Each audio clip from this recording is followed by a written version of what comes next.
వందే వాల్మీకికోకిలం శృతిస్మృతిపురాణానాం ఆలయం కరుణాలయం నమామి భగవత్పాదశంకరం లోకశంకరం. వాగర్ధావివ సంపృక్తౌ వాగర్ధప్రతిపత్తయే జగతః పితరౌ వందే పార్వతీ పరమేశ్వరౌ. సూక్తిం సమగ్రయతున స్వయమేవ లక్ష్మీః శ్రీరంగరాజమహిషీ మధురైః కటాక్షైః వైదగ్ధ్యవర్ణగుణగుంభనగౌరవైర్యాం కండూలకర్ణకుహరాः కపయోధయంతి. హైమోర్ధ్వపుండ్రమజహన్మకుటం సునాసం మందస్మితం మకరకుండలచారుగండం బింబాధరం బహుళదీర్ఘకృపాకటాక్షం శ్రీవేంకటేశముఖమాత్మని సన్నిధత్తాం. విమలపటి కమలకుటి పుస్తకరుద్రాక్షసస్తహస్తపుటి కామాక్షి పక్ష్మలాక్షి కలిత విపంచి విభాసి వైరించి. మనోజవం మరుతతుల్యవేగం జితేంద్రియం బుద్ధిమతాం వరిష్టం వాతాత్మజం వనరయూధముఖ్యం శ్రీరామదూతం శిరసా నమామి. ఆపదామపహర్తారం దాతారం సర్వసంపదాం లోకాభిరామం శ్రీరామం భూయో భూయో నమామ్యహం. హరి ఓం. పరమేశ్వర స్వరూపమైన సభకి నమస్కారం. ఒరులేమేమియునరించిన నరవర అప్రియము తన మనంబున కగు తానొరులకు అది ఒనరింపకుండుట ఉనికి మహాధర్మ పథములకెల్లన్ అని భీష్మాచార్యుల వారు శాంతి పర్వంలో ధర్మరాజు గారిని ఉద్దేశించి చెప్తాడు. అందులో చాలా విశేషమైనటువంటి గమనించదగ్గ అంశం ఏమి అంటే, భీష్ముడు మహాధర్మాత్ముడు, కారణజన్ముడు, అష్టవసువులలో ఒకడు. ధర్మాన్ని ఆచరించినటువంటి కారణం చేత ఆచార్య అనేటటువంటి నామాన్ని పొందినవాడు. ఆచార్య అన్న పేరు ఎందుకు కలిపి పలుకుతారంటే, వారు ధర్మమును ఆచరించి చూపించినవారు. ఏదో ధర్మం గురించి చదువుకోవడం వేరు. ధర్మాన్ని చదువుకుంటే ధర్మం రక్షించదు. చదువుకోవడం దేనికి అంటే ఆచరించాలి అని తెలుసుకోవడానికి. ఏ సమయమునందు ఏ ధర్మాన్ని ఆచరించాలో తెలుసుకోవడానికి చదువుకోవడం ఒకెత్తు, చదువుకున్న దాన్ని ఆచరించడం ఒకెత్తు. ఆచరించనిది ఏది ఉన్నదో అది చదువుకున్నంత మాత్రం చేత రక్షించేది కాదు. అందుకే ధర్మము గురించి తెలుసుకోవడం కన్నా ధర్మాన్ని ఆచరించడం అనేటటువంటిది సర్వకాలముల యందు శ్రేయోదాయకము. అది మనిషికి రక్షణని కల్పిస్తుంది, దైవానుగ్రహానికి కారణమవుతుంది. అటువంటి ధర్మం పాటించేటప్పుడు ఏది ధర్మము అన్న మీమాంస వస్తే అంతరాత్మ ప్రబోధము అనేటటువంటిది ధర్మమునకు 5 ప్రమాణములలో ఒకటి అని నిన్న మీకు నేను విజ్ఞాపన చేశాను. భీష్మాచార్యుల వారు మహానుభావుడు, జీవితంలో ధర్మాన్ని ఆచరించి చూపించినవాడు. అందుకని భీష్ముడు భీష్మాచార్య అని గౌరవింపబడ్డాడు. ఎవరు ధర్మమును ఆచరించారో వారిని ఆచార్య శబ్దము చేత పిలుస్తారు. ద్రోణాచార్య, కృపాచార్య, శంకరాచార్య అని పిలవడానికి కారణం ఏమంటే, వారు ఏ ఆశ్రమంలో ఉన్నారో ఆ ఆశ్రమానికి సంబంధించినటువంటి ధర్మాన్ని యథాతథంగా ఆచరణలో నిరూపించి చూపించారు. అలా ఎవరు ధర్మాన్ని పట్టుకుని మనందరికీ కూడా ఆదర్శప్రాయులై ధర్మాన్ని ఇలా అనుష్ఠించాలి అని వాళ్ళ ఆచరణ ద్వారా నిరూపించారో వారిని ఆచార్యులు అని పిలుస్తారు. మహానుభావుడు భీష్ముడు సర్వధర్మముల నెరిగినవాడు. అటువంటి భీష్ముడు ఏది ధర్మమో అన్న మీమాంస వస్తే తేలికగా పట్టుకోవడానికి ఒక పరమాద్భుతమైనటువంటి విశేషాన్ని శాంతి పర్వంలో ఆవిష్కరించాడు. అసలు జన్మతః ఆయన అద్భుతమైన వ్యక్తిత్వం ఉన్నవాడు. ఆ పైన వయసు పెరుగుతున్న కొద్దీ మనిషికి అనేకమైనటువంటి అనుభవాలు వస్తాయి. ధర్మాచరణమునందు ఉండేటటువంటి ఉరిపిడిని బాగా తెలుసుకున్నవాడు. వజ్రము సానపెట్టిన తరువాత ఎలా ఉంటుందో ధర్మాచరణమునందుండేటటువంటి ఉరిపిడికి గురైన కారణం చేత దాని యందు రాటు తేలినవాడు.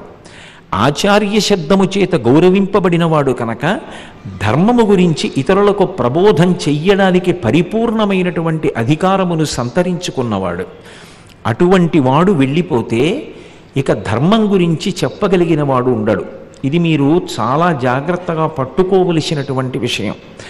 ఒక గురువు తాను శరీరంలో ఉండాలి అని కోరుకుంటాడు అని అనకూడదు. ఎందుకని అంటే శరీరము అనిత్యము అని ఆయనకి తెలుసు. ఒకవేళ శరీరం పడిపోతుంది అని తెలిసినా దానికి ఆయన వ్యధ చెందకపోవచ్చు. రామకృష్ణ పరమహంసకి రాచపుండు పుట్టి తన శరీరం పడిపోతుందని తెలిసినప్పటికీ ఆయనేమి వ్యధ చెందలేదు. భగవాన్ రమణులకు సర్కోమా వ్యాధి వచ్చి మౌచేటి నుంచి నెత్తురు కారిపోతున్నా ఆయన తన శరీరం పతనమవుతుందని బెంగపెట్టుకోలేదు. కారణమేమి అంటే శరీరము అనిత్యము, ఆత్మ సత్యము, సత్యమైనటువంటి ఆత్మ తాననేటటువంటి నిజాన్ని అనుభవంలోకి తెచ్చుకున్న మహాత్ములు వాళ్ళు. కానీ గురువు శరీరంలో లేకపోతే ప్రమాదం ఎవరికి వస్తుంది అంటే శిష్యులకు వస్తుంది.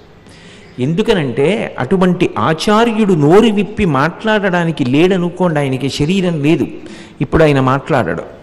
ఆయన మాట్లాడకపోతే శిష్యుల యొక్క అజ్ఞానము పటాపంచలు కాదు. ఏది ధర్మము అంటే ఎన్నో విశేషాలు చెప్పుకొచ్చారు ఆచారకాండ దగ్గర నుంచి వేదంలో. కానీ పండినటువంటి భీష్ముడి నోటి వెంట వచ్చినటువంటి ఒక అద్భుతమైన పద్యం శాంతి పర్వంలో మహానుభావుడు భీష్ముడు ధర్మరాజును ఉద్దేశించి చెప్పినటువంటి విషయం. వరులకు తానేమే మొనరించిన అప్రియము తన మనంబున కగు. ఎప్పుడైనా సరే ఒక విషయాన్ని చేసే ముందు ఇది ధర్మమా అధర్మమా అని నీకు ప్రశ్న వస్తే, ఇది ధర్మమా అధర్మమా అన్నది తెలుసుకోవడానికి 10 మంది దగ్గరికి పరిగెత్తవలసిన అవసరం లేదు. ఒకవేళ అలా పరిగెత్తినా మళ్ళీ నీకు ఒక అనుమానం రావచ్చు. ఎందుకంటే ఇద్దరు భిన్నంగా చెప్పవచ్చు. ప్రామాణికమైన గ్రంథమును పరిశీలన చెయ్యగలిగినటువంటి శక్తి నీకు ఉండవచ్చు, ఉండకపోవచ్చు. కానీ పరమతీలిక మార్గాన్ని ధర్మమేదో తెలుసుకోవడానికి అద్భుతమైన రీతిలో భీష్ముడు ఆవిష్కరిస్తున్నాడు. నువ్వు ఒక పని ప్రారంభం చేసే ముందు, ఒక పని చేసే ముందు ఈ పని ధర్మమా అన్న అనుమానము నీకొస్తే ఒక్క ప్రశ్న వేసుకో. ఒరులేమేమొనరించిన నరవరా. నరవరా అంటే ఓ ధర్మరాజా, ధర్మరాజుతో మాట్లాడుతున్నాడు. నరులలో శ్రేష్ఠుడైన వాడా, ఓ ధర్మరాజా, నువ్వు ఏ పని చేద్దామనుకుంటున్నావో ఆ పని నీకు ఇతరులు చేస్తే, నిన్ను ఉద్దేశించి చేస్తే నువ్వు ఏమనుకుంటావో ఆలోచించుకో. నేను ఇంకొకరిని నింద చెయ్యాలనుకున్నాను అనుకోండి, ఇంకొకరి మీద కోప్పడాలనుకున్నాను. ఎందుకు కోప్పడాలి? ఆయన తప్పు చేశాడు, నిజమే, అందులో అనుమానం లేదు, ఆయన తప్పు చేశాడు కాబట్టి నేను కోప్పడతాను, నిజమే. నువ్వెప్పుడూ తప్పు చేయలేదా? నువ్వు కూడా ఏదో ఒక తప్పు చేశావుగా. ఇప్పుడు ఆయన తప్పు చేశాడు, ఎప్పుడో ఒకప్పుడు నువ్వు తప్పు చేశావు. కానీ అంత కఠినంగా నిన్ను ఎవరైనా మాట్లాడుంటుంటే నువ్వు చేసిన తప్పుకి నిన్ను అంత కఠినంగా నీ మనసు అంత బాధపడేటట్టుగా మాట్లాడితే నువ్వేమనుకుని ఉండేవాడివి? ఇంత కఠినంగా చెప్పాలా? సరళంగా చెప్తే దిద్దుకోనా? అంత కఠినంగా మాట్లాడారు ఎందుకు అని నువ్వు చాలా కాలం బాధపడతావు కదా. ఏది నీకు ఇతరులు చేస్తే నీకు బాధ కలిగించిందో అది నీవు ఇతరులకు చెయ్యవద్దు. అదే ధర్మము. మహానుభావుడు అనుభవం అంటే అది భారత రచన అంటే అది మన ఆర్ష వాంగ్మయానికి ఉన్న గొప్పతనం. ఇప్పటికీ ఇంట్లో ఉన్నటువంటి పెద్దవాళ్ళని సంప్రదిస్తాం. అనుభవం మనది కేవల పుస్తక జ్ఞానం, వాళ్ళది అనుభవం చేత వచ్చిన జ్ఞానం. అనుభవం ఉన్న వాళ్ళని సంప్రదిస్తాం. వాళ్ళు ఒక మాట చెప్తారు. ఆ అనుభవం అనేటటువంటిది అంత తేలికగా వచ్చింది కాదు. ఒకటి ఈశ్వరుడు శరీరానికి ఇచ్చినటువంటి ఆయుర్దాయం, 2 వాళ్ళు ధర్మమునందు పొందినటువంటి పూనిక చేత చేసినటువంటి అనుష్ఠానం, ఆ అనుష్ఠానమునందు వాళ్ళకి కలిగినటువంటి ఉత్థాన పతనములు, ఆ ఉత్థాన పతనముల యందు వాళ్ళు ఊంచుకున్నటువంటి తీరు, ఆ ఊంచుకున్నందుకు వారు పొందినటువంటి దైవానుగ్రహము, అది నీకు ఒక గొప్ప పాఠము. వారి దగ్గర నువ్వు నేర్చుకోవాలి. పండిన భీష్ముడి చేత ధర్మం అంటే ఏమిటో చెప్పించారు. ఎవరు? జగదాచార్యుడైనటువంటి కృష్ణుడు. కృష్ణం వందే జగద్గురుం. వారు గురువు, చెప్పడానికి సమర్థుడు, ధర్మానుష్ఠానము చేయడం చేత వచ్చినటువంటి అనుభవం. అందుకే ఒకరికి చెప్పడానికి కావలసిన ప్రధాన అర్హత ఏది అంటే తనకి తెలుసున్న విషయాన్ని పాటించిన వాడేనా అన్నది ప్రధానం. తనకి ఎన్ని తెలుసు అన్నదానికన్నా ఎన్ని పాటిస్తాడు అన్నది ప్రధానం. తాను ఎంత సంపాదించాడు అన్నదానికన్నా ఎలా సంపాదించాడు అన్నది ప్రధానం. ఒక కార్యాన్ని సాధించాడు అన్నదానికన్నా ఏ మార్గంలో సాధించాడు అన్నది ప్రధానం. అందుకే జగదాచార్యుడైనటువంటి కృష్ణుడు వేరొక ఆచార్య శబ్దము చేత నిరూపింపబడినటువంటి భీష్ముని యొక్క గొప్పతనాన్ని తెలుసుకున్నవాడు కనుక భీష్ముని చేత ధర్మరాజుకి చెప్పించాడు. ఎందుకు చెప్పించాడు అంటే ధర్మజుడికి ఇది తెలియదని కాదు. ధర్మజుడు ఇది నాకు తెలియని విషయమా, నాకు తెలియదా ధర్మము యొక్క ప్రమాణము, ఇంత చిన్న విషయమా నాకు చెప్పారు అనలేదు. తెలిసున్న విషయమే అయినా, ఇత పూర్వం చెప్పబడిన విషయమే అయినా దాని యందు అనురక్తి ఉన్నవాడు చెవులు దొప్పలు చేసుకుని వింటాడు. అది సత్వగుణ ప్రధానుడైన వ్యక్తికి ఉండేటటువంటి లక్షణం. అందుకే శ్రోతగా ధర్మరాజు నిగ్గాడు, వక్తగా భీష్మాచార్యుల వారు నిగ్గారు. ఈ మాట ధర్మరాజు విన్నాడు, కానీ ఎప్పటికీ మహాభారతాంతర్గతంగా లోకమంతా వింటూనే ఉంటుంది.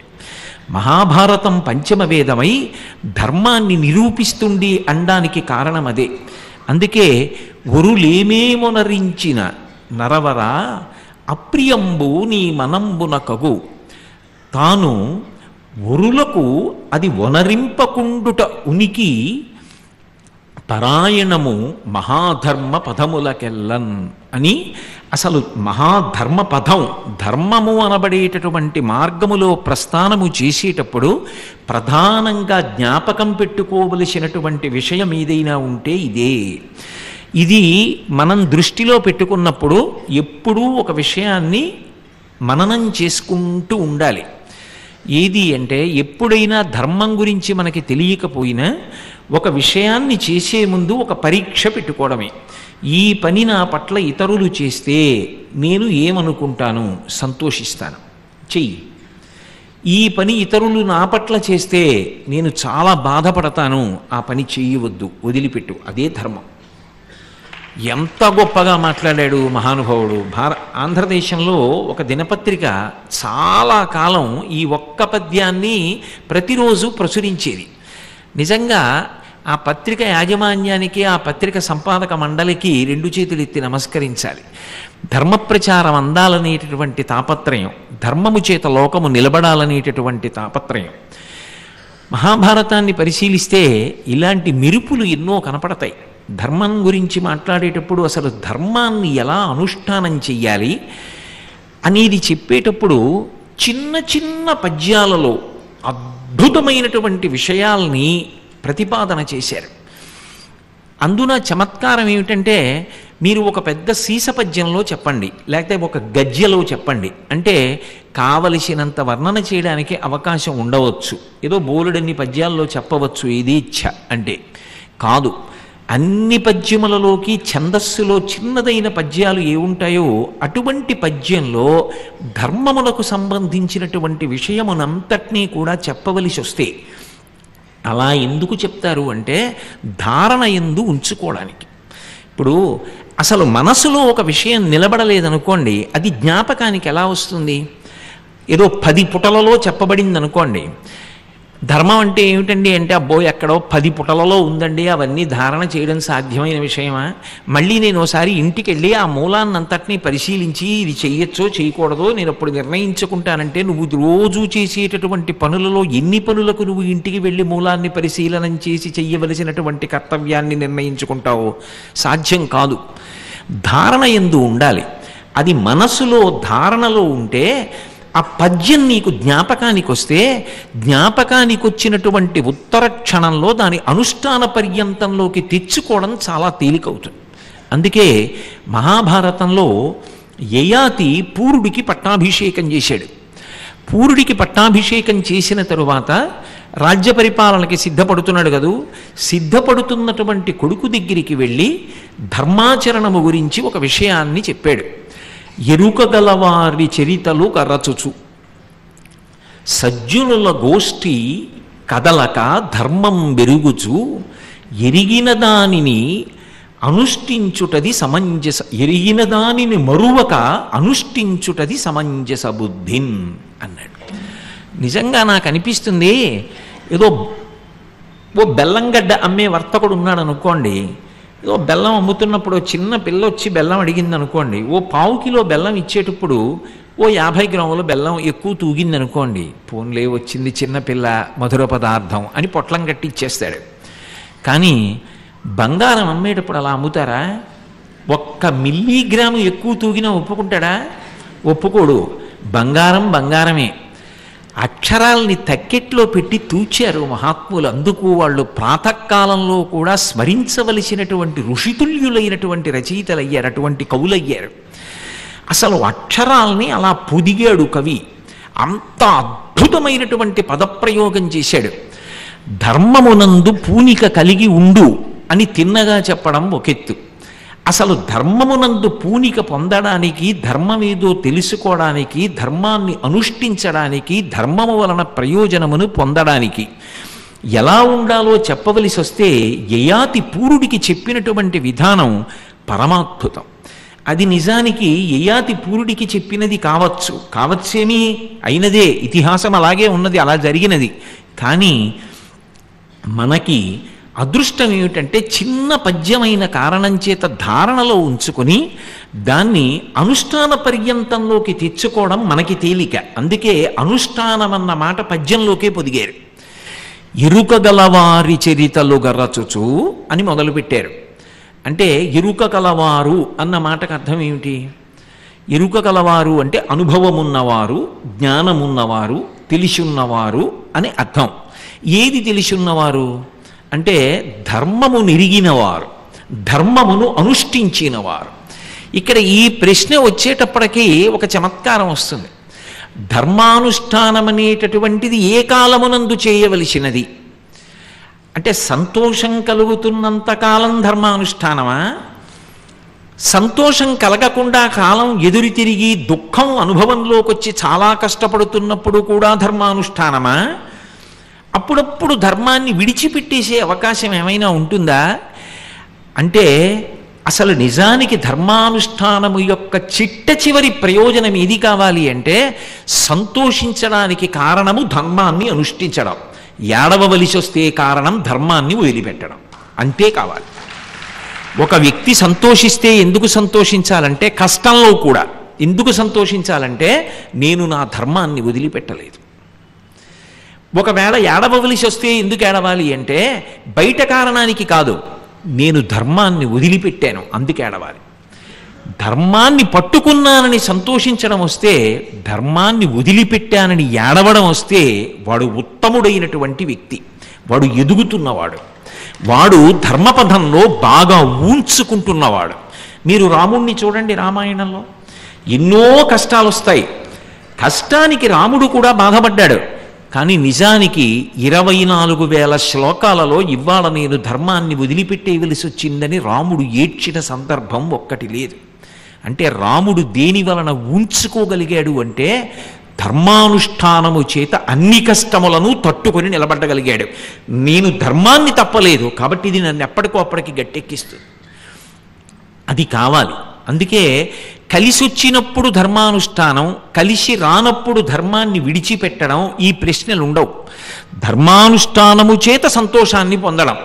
మీకు నేను ఈ మాట అన్నాను కాబట్టి ఎరుకగలవారి చరితలు గరచుచు అన్న మాట యయాతి ప్రయోగించడానికి కారణం, అలా ధర్మాన్ని పట్టుకున్నటువంటి వ్యక్తుల యొక్క చరిత్రలు మీరు ప్రతిరోజు చదవడం అలవాటు చేసుకున్నారనుకోండి, అప్పుడు ఆ వ్యక్తి ఏ యుగానికి చెందినవాడు అన్న ప్రశ్న రాదు. ఆయన ఇప్పుడు శారీరకంగా ఉన్నాడా లేడా అన్న ప్రశ్న రాదు. మీకు నేను ఒక ఉదాహరణ చెప్తాను. మీరు ఎప్పుడూ వివేకానంద స్వామి వారి యొక్క బోధలు చదవడం అలవాటైందనుకోండి, మీకు తెలిసో తెలియకో పుస్తకాల రూపంలో మీతో వివేకానందుడు ఉన్నట్టే. మీకు ఒక కష్టం వస్తే వివేకానందుడి బోధ జ్ఞాపకానికి వస్తుంది, మీకు ఒక సుఖం వస్తే వివేకానందుడి బోధ జ్ఞాపకానికి వస్తుంది. మీతో ఎప్పుడూ వివేకానందుడు ఉన్నాడు. నాకు ఎప్పుడు రామకృష్ణ పరమహంస పుస్తకాలు చదవడం అలవాటు అనుకోండి. నాకు కష్టం వచ్చినా రామకృష్ణ పరమహంస మాటలు గుర్తొస్తాయి, నాకు సుఖం వచ్చినా రామకృష్ణ పరమహంస మాటలు గుర్తొస్తాయి. అంటే నాతో ఎప్పుడూ రామకృష్ణ పరమహంస ఉన్నారు. రామకృష్ణ పరమహంస ఎప్పుడో ఒక కాలమునందు శారీరకంగా ఉండి ఈ కాలమునందు శారీరకంగా లేరాయన, శరీరంతో లేరన్న మాట అన్వయం కాదు. ఎవరికి అన్వయం కాదు? ఆయన జీవితాన్ని, ఆయన బోధల్ని, ఆయన చరిత్రని చదువుకొని ఉపాసన చేసి ఎప్పుడూ ఆయన్ని జ్ఞాపకం తెచ్చుకొని ఒక పని చేసే ముందు నేను ఇలా చేస్తే పరమహంస అంగీకరిస్తారా? ఆయన ఒప్పుకుంటారా? ఆయన ఎంత బాధపడతారు, ఎందుకు చేసేవరా ఈ పని అని అడగరు అని ఏదో ఆయన పక్కనే ఉంటారన్నట్టు ఈ పని చెయ్యగానే నేను మళ్ళీ ఆయన దగ్గరికి వెళ్ళి చెప్పుకోవాలి. ఏమని చెప్పుకోను అన్న భావన లోపల ఉన్నదనుకోండి, ఆ వ్యక్తి ధర్మం తప్పలేడు. అందుకే ఒక పుస్తకాన్ని చదవడము అంటే ఆ పుస్తకాన్ని రచయించిన వ్యక్తి కానీ, ఆ పుస్తకంలో చెప్పబడినటువంటి వ్యక్తి కానీ ఎప్పుడూ మీ పక్కన ఉన్నట్టే లెక్క. మీరు ఆయనకి జవాబుదారీ వహిస్తున్నారు. దాని వలన మీకు తెలియకుండా మీ శీల వైభవం చెక్కబడుతుంది. అందుకే యయాతి పూరుడితో మాట్లాడుతున్నప్పుడు నువ్వు అలా అంట కాగాలి, నీ అంత నువ్వుగా నీకు ఆ జవాబుదారీతనం రావాలి. నేను ఒక్క మాట చెప్తాను, మీరేమనుకోకండి. భగవద్గీత యొక్క గౌరవం తెలియనటువంటి వ్యక్తికి పట్టుకెళ్ళి నేను భగవద్గీతని ఇచ్చాననుకోండి, ఆయన అప్పుడే తాగినటువంటి మజ్జిగ తాగిన ఎంగిలి గ్లాసు పక్కన భగవద్గీతని పెడతాడు. భగవద్గీత యొక్క విలువ తెలిసిన వ్యక్తికి నేను భగవద్గీతని ఇచ్చాననుకోండి, ఆయన కళ్ళకద్దుకుని తల మీద పెట్టి ఒళ్ళో పెట్టుకుని ఎవరైనా కనపడి పట్టుకునే వరకు వీళ్ళు యోగ్యులు పట్టుకోవడానికి అన్న వాళ్ళకి ఇస్తాడు తప్ప చటుక్కున ఎక్కడ పడితే అక్కడ పెట్టడు. ఎందుకనంటే ఆయనకి భగవద్గీత కేవలం ఒక జడమైన పుస్తకం కాదు, అది ఒక జగద్గురువు యొక్క ప్రబోధం, జీవితాన్ని గట్టెక్కించగలిగినటువంటి ప్రబోధం. ఆ పుస్తకాన్ని పట్టుకోవడంలో ఆయనకి ఆ పుస్తకం పట్ల ఉన్నటువంటి అధ్యవసాయముతో కూడుకున్న బుద్ధి వ్యక్తమవుతుంది. ఒక పుస్తకంతో అంటకాగితే ఆ పుస్తకాన్ని ఉపాసన చేస్తే మీరు ఆ పుస్తకంలో ఉన్న వ్యక్తి యొక్క లక్షణములను పుణికిపుచ్చుకుంటారు. రామాయణాన్ని ఒకడు ఉపాసన చేశాడు, ఏది చేసినా రాముడు జ్ఞాపకానికి వస్తుంటాడు. ఆ వ్యక్తికి ధర్మం తప్పవలసి వచ్చిందనుకోండి, నేను రాముడి ముఖం చూడగలనా? రామాయణం ముట్టుకోగలనా? రామాయణం చదవగలనా? రామాయణం గురించి మాట్లాడగలనా? నేను ఉండగలనా రామాయణం ముట్టుకోకుండా? నేను ఉండగలనా రామనామం చెప్పకుండా? నేను ఉండగలనా రామాయణం గురించి మాట్లాడకుండా? నేను ఉండలేను. వద్దు, రాముడి దగ్గర తల ఉంచుకొని నిలబడడం కన్నా రాముడు సంతోషించేటట్టు నేను బ్రతుకుతాను. అది ఆ ధర్మాత్ములైనటువంటి వ్యక్తుల యొక్క జీవితములు పొదగబడినటువంటి గ్రంథముల యొక్క పరిశీలనం చేత ధర్మమునందు అనురక్తి కలుగుతుంది, ధర్మమునందు మార్గదర్శనమవుతుంది. ఇది పట్టుకోవడంలో ఉంటుంది. నేను మీకు ఈ మాట అన్నాను కాబట్టి ఒక ఉదాహరణ చూపిస్తాను. నిజానికి రామాయణం బాలకాండలో సీతమ్మని వివాహం చేసుకోవాలని ప్రయత్నం చేసినటువంటి రాజుల యొక్క సంఖ్య అపరిమితం. ఎందరో ఆవిడ్ని వివాహం చేసుకోవాలనుకున్నారు. అయోనిజ గొప్ప సౌందర్య రాశి, ఆమెని వివాహం చేసుకోవాలని కోరుకోనటువంటి రాజు లేడు. రాముడు కూడా శివధనుర్భంగం చేయడానికి వెళ్ళాడు, కానీ సీతమ్మని వివాహం చేసుకుందామని వెళ్ళలేదు. అక్కడ తీసుకెళ్ళినటువంటి విశ్వామిత్రుడు వత్స రామ ధనుప్పస్య ఇది రాఘవమబ్రవీత్, రామా అది ధనస్సోయ్ చూడు. క్షత్రియుడు, ఆయన యొక్క ఉత్సాహం అలా ఉంటుంది. కాబట్టి ఇదం ధనుర్వరం బ్రహ్మం సంస్పృశామిహపాణినా, ఓ గురువర్య ఈ ధనస్సు చూస్తే ఎంత ముచ్చటగా ఉందో, అద్భుతమైన ధనస్సు, మీరు అనుగ్రహిస్తే ఒకసారి ముట్టుకోనా? ముట్టుకుని పట్టుకోనా? పట్టుకుని పైకెత్తే ప్రయత్నం చెయ్యనా? గురువుగారి అనుమతి లేకుండా చెయ్యడు. అది రాముడి శీలం. గురువుగారు ముట్టుకోమనాలి, గురువుగారు పట్టుకో ఎత్తు అనాలి. బాణమిచ్చేవతం రాజామునిశ్చ సమభాషత. ఒక్కసారి విశ్వామిత్రుడు అక్కడ ఉన్నటువంటి జనకుడు కూడా అలాగే అన్నారు. ఇప్పుడు ఆ శివధనస్సును ఎక్కుపెట్టాడు, శివధనుర్భంగం అయింది. నిజానికి ఆ తరువాత జరిగినటువంటి ఘట్టాన్ని వాల్మీకి మహర్షి బాలకాండలో చెప్పలేదు. కొంతవరకు చెప్పి అవసరమైన విషయాన్ని దాచేశారు. ఎందుకని అంటే ఒక్కొక్క విషయాన్ని మాట్లాడేటప్పుడు అది వినడానికి యోగ్యులైన వారి దగ్గర మాట్లాడాలి తప్ప దాని మీద అనురక్తి లేని వాళ్ళ దగ్గర దాని గురించి మాట్లాడుతుంటే వాళ్ళు దాన్ని విడిచిపెట్టి ఇంకొక అనవసరపు విషయాన్ని ప్రస్తావన చేస్తుంటే మాట్లాడుతున్నవాడు చిన్నపుచ్చుకుంటాడు.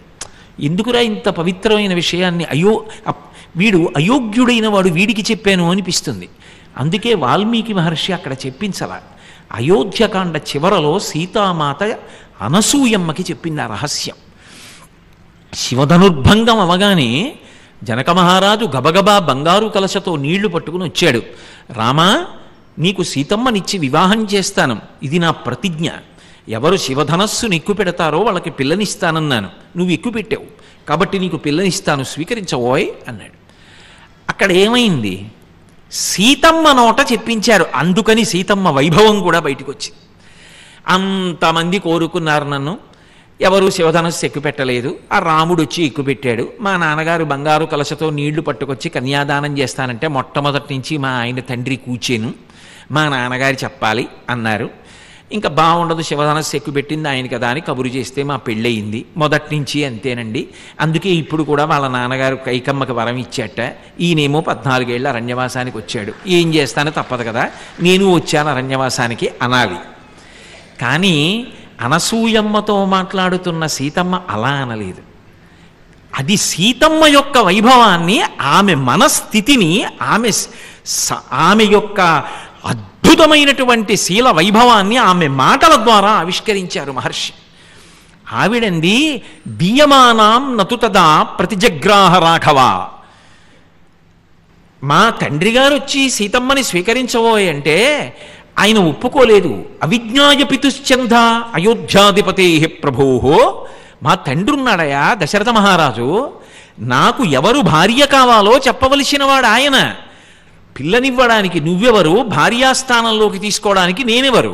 నాకు ఎవరు భార్యగా ఉండాలో నా తండ్రి దశరథుడు చెప్పాలి. నేను శివధనస్సు ఎక్కుపెట్టానంటే అది నా క్షాత్రధర్మం, గురువుగారు ఆశీర్వచనం ఎక్కుపెట్టాను, అక్కడ వరకే. పిల్లనిస్తానంటావా? అది వస్తువు కాదు, నాకు భార్యాస్థానం. అందుకు ఆమె యోగ్యురాలా, నా తండ్రి నిర్ణయించాలి. ఎంత వేదధర్మం పాటించాడో చూడండి. తన భార్యని తాను కాదు నిర్ణయించుకున్నది, తండ్రి నిర్ణయించాలి. అది రామాయణం నేర్పిన పాఠం.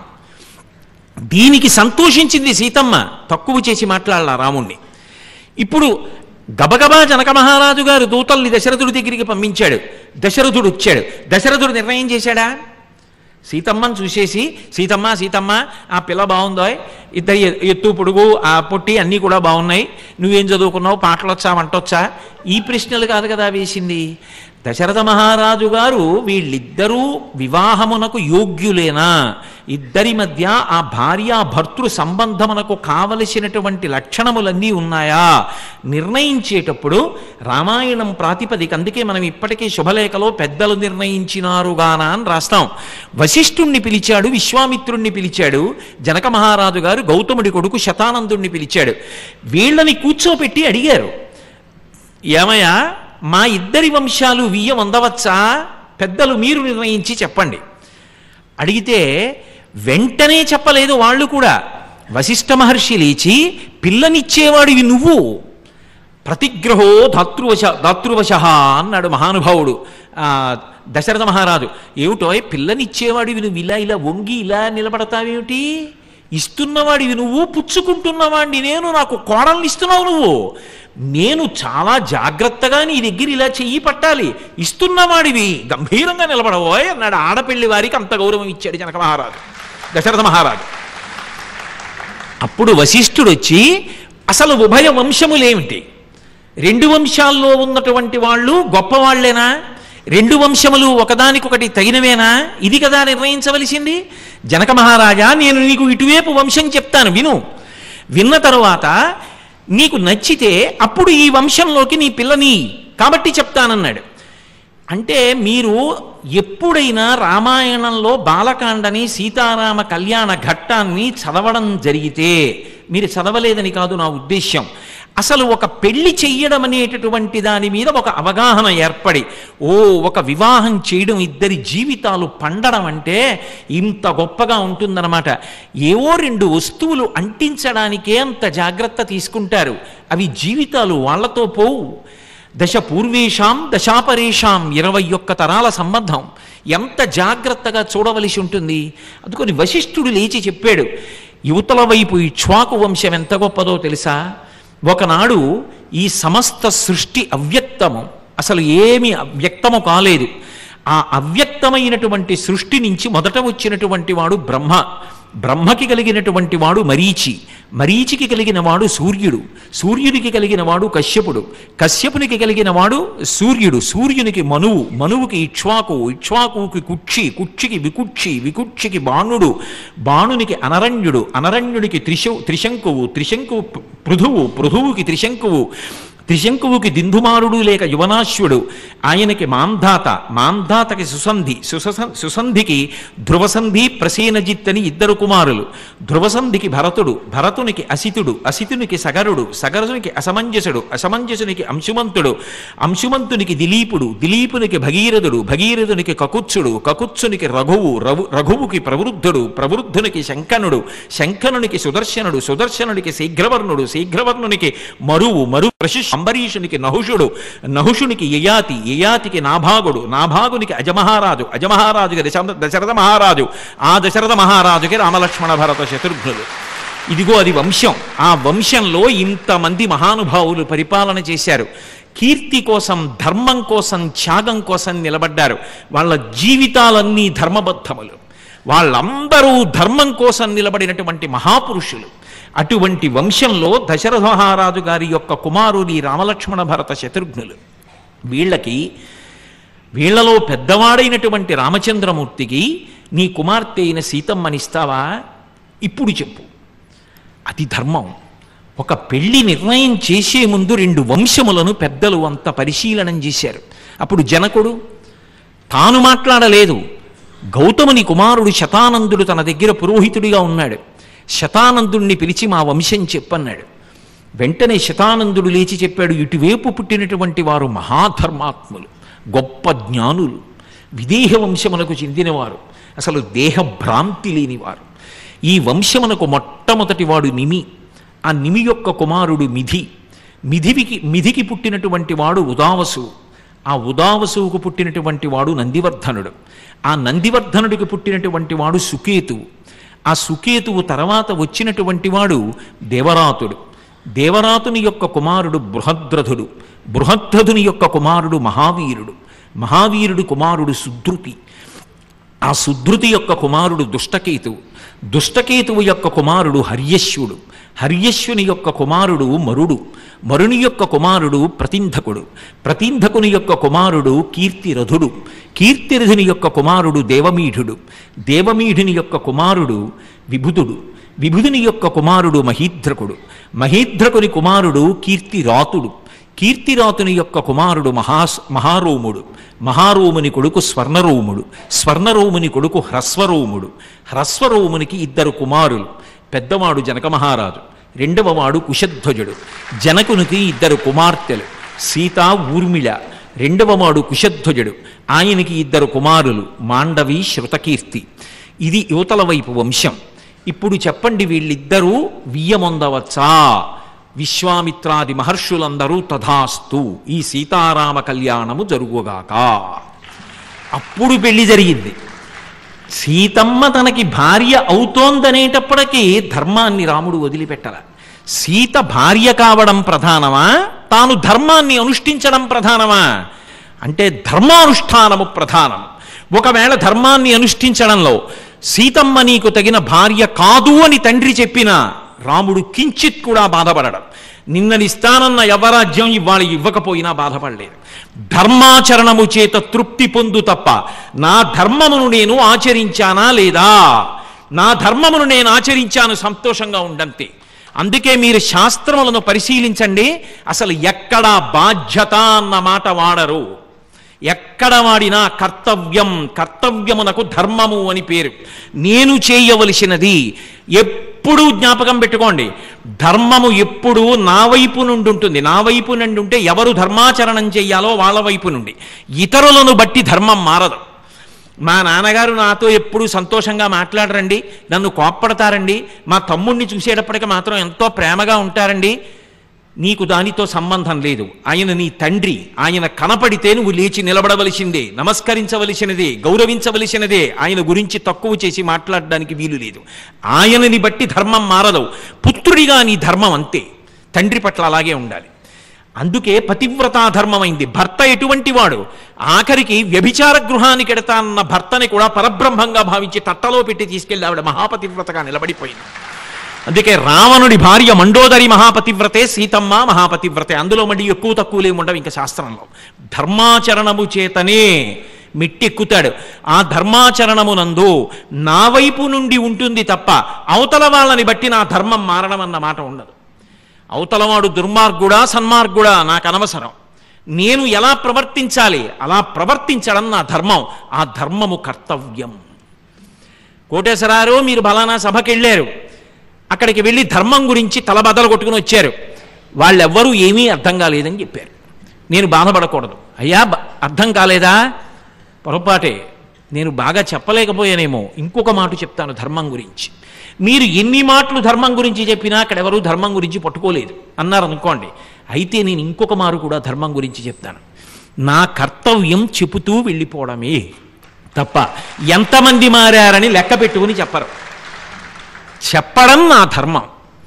అందుకే మీరు చూడండి, ఎక్కడ చూసినా ఈ మాటే వినపడుతుంది, కర్తవ్యం. కౌసల్యా సుప్రజా రామ పూర్వా సంధ్యా ప్రవర్తతే ఉత్తిష్ట నరశార్దూల కర్తవ్యం దైవమాన్నికం. విశ్వామిత్రుడు తన కర్తవ్యం, తన ధర్మం తాను పూర్తి చేశాడు. గురుస్థానంలో ఉన్నాడు. సూర్యోదయం అవుతోంది. పిల్లలిద్దరూ పడుకున్నారు, అలవాట్లేదు, అంత దూరం నడిచారు, నిద్రపోతున్నారు. ఆయన లేచాడు, బ్రాహ్మీ ముహూర్తంలో స్నానం చేశాడు, సంధ్యవార్చాడు. పిల్లలిద్దరినీ నిద్ర లేపుతున్నాడు. గాఢ నిద్రలో ఉన్నవాణ్ణి నిద్ర లేపేటప్పుడు భగవత్ సంబంధం చెప్పాలి కాబట్టి సంబంధం చెప్పాడు. కర్తవ్యం దైవమాన్నికం. లేచి ఈ సమయంలో నువ్వు సంధ్యావందనం చెయ్యాలి. ఒకవేళ రామలక్ష్మణులు చెయ్యకపోతే విశ్వామిత్రుడు గుండెలు బాదుకోడు, మధ్యాహ్నం చెప్తాడు, రామా సంధ్యావందనం చెయ్యి. చేయకపోతే సాయంకాలం చెప్తాడు, చేయకపోతే మరునాడు ఉదయము చెప్తాడు. తప్ప తన జుత్తు పీకేసుకుని ఇంత చెప్తున్నాను వాళ్ళిద్దరూ సంధ్యావందనం చేయరండి అని అనడు. తాను చెయ్యవలసింది తను చేస్తున్నాడా అంతే, అంతవరకే. ధర్మం అన్న మాట విడుదల, శాంతికారకం. ధర్మము చేత అశాంతి కలగదు. బాధ్యత అన్నాను అనుకోండి, వాడు సంధ్యావందనం చేయకపోతే నీ జుత్తు పీక్కోవాలి, వాడు ధర్మాచరణ చేయకపోతే నీ జుత్తు పీక్కోవాలి. నేను ధర్మము యొక్క విలువ చెప్పడం అంతే. నేను చెప్పవలసింది చెప్పానా, శాస్త్రంలో ఉన్నదే చెప్పానా అంతే. కర్తవ్యం, నేను చెప్పవలసింది చెప్పాను. దాని చేత నా మనసు తేలిగ్గా ఉంటుంది, నేను సంతోషంగా ఉంటాను. భర్తగా నా కర్తవ్యం, కొడుకుగా నా కర్తవ్యం, అన్నగా నా కర్తవ్యం, పౌరుడిగా నా కర్తవ్యం. నేను చెయ్యవలసింది చేస్తున్నానా, ధర్మం. ధర్మం మనిషిని తేలికగా, హాయిగా, శాంతిగా ఉంచుతుంది ఎప్పుడు. తప్ప కొత్త బరువులు నెత్తికెత్తి మునిగిపోయేటట్టుగా ధర్మము చెయ్యదు. అందుకే ఎన్ని కష్టాలు రానివ్వండి, చెరుకు కర్రని తీసుకెళ్ళి కత్తితో నరకండి, పళ్ళ మధ్య పెట్టి నవలండి, మరలో పెట్టి తిప్పండి, తియ్యగా ఉంటుంది తప్ప ఉప్పగా ఉండదు. ధర్మాచరణము చేసేటటువంటి వాడు కష్టములకే గురి కానివ్వండి, సంతోషమే పొందనివ్వండి, లోపల మాత్రం సంతోషంగానే ఉంటాడు. నా కర్తవ్యాన్ని నేను చేస్తున్నాను కాబట్టి ఈశ్వరానుగ్రహం ఉంటుంది. ఎప్పుడో అప్పుడు నేను ఆనందకరమైన వార్త వింటాను.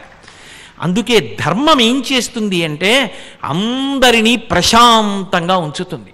ధర్మము కన్నా ప్రశాంతముగా ఉంచగలిగినది లోకమునందు ఇంకొకటి లేదు. ధర్మానుష్ఠానము దీని కొరకు, నేను ప్రశాంతంగా ఉండడానికి, 10 మంది ప్రశాంతంగా ఉండడానికి. మీరు ఏ పూజ చెయ్యండి, చివర అడిగేది మాత్రం ఒకటే, ఓం శాంతి శాంతి శాంతి. శాంతము లేక సౌఖ్యము లేదు సారసదళ నయన అంటారు త్యాగరాజస్వామి. ఆ ప్రశాంతత మనిషికి కావాలి అంటే తన కర్తవ్యాన్ని తాను నిర్వహించడం చేత కావాలి. అది రానప్పుడు అనారోగ్యం అంతా లోపలికి ప్రవేశిస్తుంది. రక్తపోటు, ఒత్తిడి, గుండెపోటు వీటన్నిటికీ కారణం ధర్మానుష్ఠానమును చేయకపోవడమే. నా ధర్మం నేను చేశానన్నవాడు పరమ ప్రశాంతంగా ఉంటాడు. పరమ సంతోషంగా ఉంటాడు. అలా ఉండగలిగినటువంటి లక్షణము ఏర్పడాలి అంటే ధర్మం గురించి తెలుసుకోవడం, ధర్మాన్ని పట్టుకోవడం రావాలి. ధర్మాన్ని పట్టుకోవడం అంటే ధర్మాన్ని ఎవరు అనుష్ఠించారో వాళ్ళ చరిత్ర చదివితే నీకు ధర్మమునందు పూనిక కలుగుతుంది. వాడు సుఖదుఖములయందు ధర్మాన్నే పట్టుకున్నాడు. అందుకని ఎరుక గలవారి చరితలు కరచుచు, అందుకు చెప్తున్నాడు యయాతి. ఎంత అద్భుతంగా చెప్తున్నాడో చూడండి. నువ్వు ధార్మికంగా పరిపాలన చేయి అని ఎంత చెప్పినా పట్టుకుంటాడు, పట్టుకోకపోతాడు. నువ్వు ఆ ధర్మాత్ముల యొక్క చరిత్రలు చదవడం మర్చిపోకు. రోజు చదువు, అదే నిన్ను ధర్మాత్ముడిగా నిలబెడుతుంది.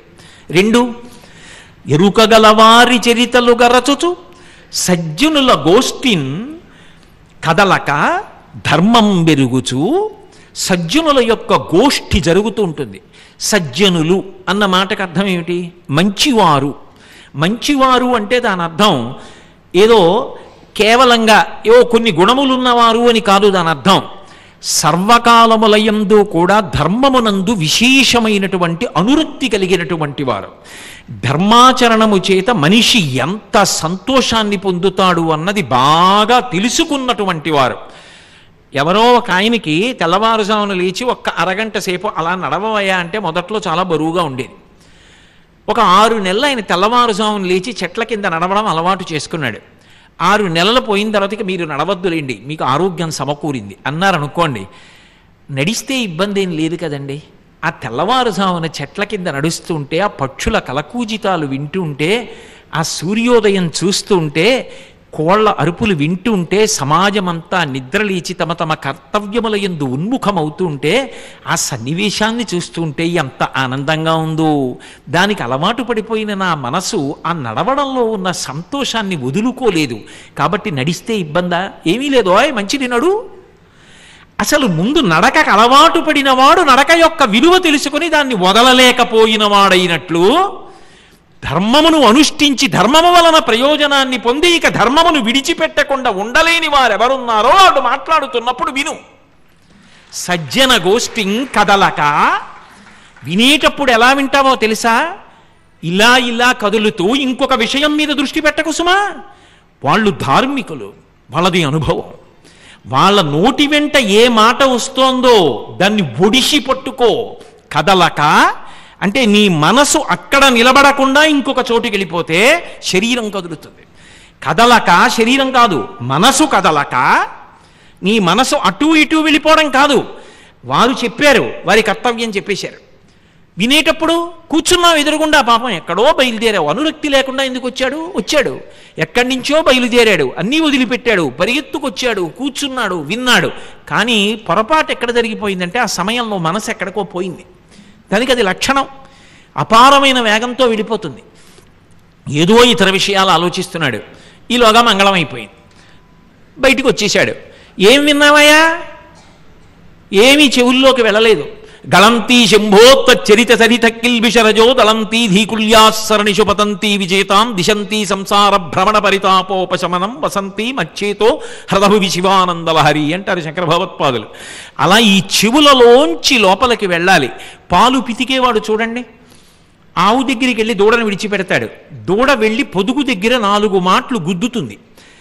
అప్పటి వరకు ఎక్కడో మనకి పనికి మాలినటువంటి ఆ పచ్చి గడ్డిని తిని ప్రశాంతంగా పడుకొని 1కి 10 మాటలు లోపలికి వెళ్ళినటువంటి ఆ సగం నవిలినటువంటి నొరగతో కూడుకున్నటువంటి గడ్డి ముద్దని కడుపులోంచి మళ్ళీ పైకి తెచ్చి అరమోట్పు కన్నులతో బాగా నమిలి నెమరవేసి లోపలికి పంపించి జీర్ణం చేసుకుని ఇహము పరము ఇవ్వగలిగినటువంటి పాలని సిద్ధం చేసుకున్నటువంటి ఆవు పొదుగు దగ్గరికి వెళ్ళి దూడ గుద్దేటప్పటికి పాలు విడిచిపెట్టింది.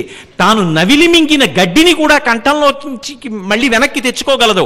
ఒకసారి వదిలిన పాలని మాత్రం ఇక వెనక్కి తీయదు. ఇప్పుడు పాలు పితికేవాడు గబగబా వెళ్ళి ఆవు పొదుగు కింద గొంతుక కూర్చుంటాడు. కూర్చుని ఆ గిన్నె మోకాళ్ళ మధ్యలో పెట్టుకుంటాడు. కాసిని నీళ్లు తీసి ఆ పొదుక్కి ఇలా కింద నుంచి చల్లి పొదుగు కడిగి శిరాన్ని పట్టుకుని లాగుతూ ఉంటాడు. ఈ పక్కన ఎవరో నిలబడి ఈ వార్త విన్నావుటోయ్ అంటాడు. ఇటు తిరిగి వింటూ ఉంటాడు, మాట్లాడుతూ ఉంటాడు. కానీ ఆ ధార ఇలా శిరాన్ని లాగుతున్నప్పుడు సన్నటి పాలధార ఖాళీ గిన్నె అయితే సర్రన చప్పుడు చేస్తూ పడుతుంది. 4 శిరములు 2 చేతులతో లాగుతున్నప్పుడు మాత్రం శిరముల నుంచి పడుతున్నటువంటి ధార గిన్నెలోనే పడుతోందా చూసుకోలేదనుకోండి, ఆ పాలు నేలపాలైపోతాయి. అంతా మాట్లాడడం అయిపోయిన తర్వాత గిన్నె వంక చూసుకుంటే మళ్ళీ ఇంకొక పూట పోతే తప్ప ఆవు పాలు ఇవ్వదు. పొదుగుందేమో పాలుండవు. ఆ పాలు పిండుతున్నప్పుడు ఎంతో జాగ్రత్తగా శిరములలోని పాలు గిన్నెలోనే పడినట్టుగా పిండడం ప్రధానం. దూడని వదిలిపెట్టడం, ఆ పాలు చేపునకు రావడం ఒకెత్తు, పిండడమునందు నీకు అంత జాగ్రత్తగా అధ్యవసాయంతో పిండాలి. నువ్వు పెద్దలు మాట్లాడుతున్నప్పుడు కూడా ఆవు పాలు శిరముల నుండి స్రవిస్తున్నట్టు వారి నోటి వెంట వస్తున్న మాటలు చెవులన్న గిన్నెలతో జుర్రుకో, దాచుకో, పట్టుకో, లోపల స్థిరం చేసుకో తప్ప అవి మళ్ళీ రమ్మంటే వచ్చేవి కావు సుమా. చాలా జాగ్రత్తగా విను సుమా. అలా వినాలంటే అసలు ముందు వినేవాడికి ఉండవలసిన లక్షణాన్ని యయాతి చెప్తున్నాడు. ఎంత చిన్న మాటలలో చెప్తున్నాడు. సజ్జన గోష్ఠిం కదలకుండా విను. నీ మనసు అటు ఇటు పరిగెత్తకుండా 1కి 10 మాటలు హెచ్చరిక చేసుకో. ఎక్కడికెడుతున్నావో తెలుసా? ఒళ్ళు దగ్గర పెట్టుకో, అటు ఇటు వెళ్ళకు. చాలా జాగ్రత్తగా విను, లోపల నిలబెట్టుకో, బాగా జ్ఞాపకంలో ఉంచుకో. జీవితంలో ఇవి నీకు అనుష్ఠానమునందు పనికొస్తాయి. నీ జీవితానికి ఉద్ధరణకి కారకములైనటువంటివి. వదిలిపెట్టకు అని పరాకు చెప్పుకొని ఎంతో జాగ్రత్తగా విను. కాబట్టి కదలక అంటే ఎవరి దగ్గరికి వెళ్ళినప్పుడు వినేటప్పుడు అంత జాగ్రత్తగా వినాలో చెప్తున్నాడు. సజ్జన గోష్ఠిం కదలక ధర్మం బెరుగుచు, వాళ్ళు మాట్లాడుతున్నప్పుడు ధర్మం ఏమిటో తెలుసుకో, అది పట్టుకో. అది తెలియనప్పుడు ఎలా ఆచరిస్తావు? ఎంత పెద్ద మాట చెప్పాడండి. అందుకు రామకృష్ణ పరమహంస అంటారు, అసలు ఒక మేకు గోడలో కొట్టాలి అంటే గోడకి కొంత గుల్లబారుతనం ఉండాలి. అసలు ఆ గోడ ఇనప కమ్మీలా ఉందనుకోండి, మేకు పట్టుకెళ్ళి కొట్టవలసి వస్తే ఆ మేకు వంగిపోతుంది. అసలు ముందు వినేటటువంటి వాడికి ఆ ధర్మమునందు అనురక్తి ఉందనుకోండి, తెలుసుకోవాలన్న ఉత్సాహం ఉందనుకోండి, వాడు పట్టుకుంటాడు. కాబట్టి కదలక ధర్మం బెరుగుచు ఎరిగిన దానిని మరువక. ఎంత పెద్ద పెద్ద మాటలు వేసేశాడండి చిన్న పద్యంలో. ఎంత గొప్పగా చెప్పాడండి. తండ్రి అనుభవసారంతో కొడుక్కి చెప్తున్నటువంటి మాటలు. నిజానికి భారతంలో యయాతి పూరుడికి చెప్పాడని పరిమితం చేయకూడదు. మనందరినీ బిడ్డల్ని చేసుకొని కాలంతో సంబంధం లేకుండా మహానుభావులు మనకిచ్చినటువంటి అమృతభాండాల పద్యాలు. అందుకే భారతం పేరు చెప్తే ఇప్పటికీ నేల మీద పడి నమస్కారం చేస్తారు. పంచమ వేదం అది, అంత గొప్ప గ్రంథం. కాబట్టి నీవు కదలక ధర్మం బెరుగుచు ఎరిగిన దానిని మరువక. విస్మరణ ఎప్పుడొస్తుంది? దాని మీద అనురక్తి లేదనుకోండి, మరిచిపోతాను.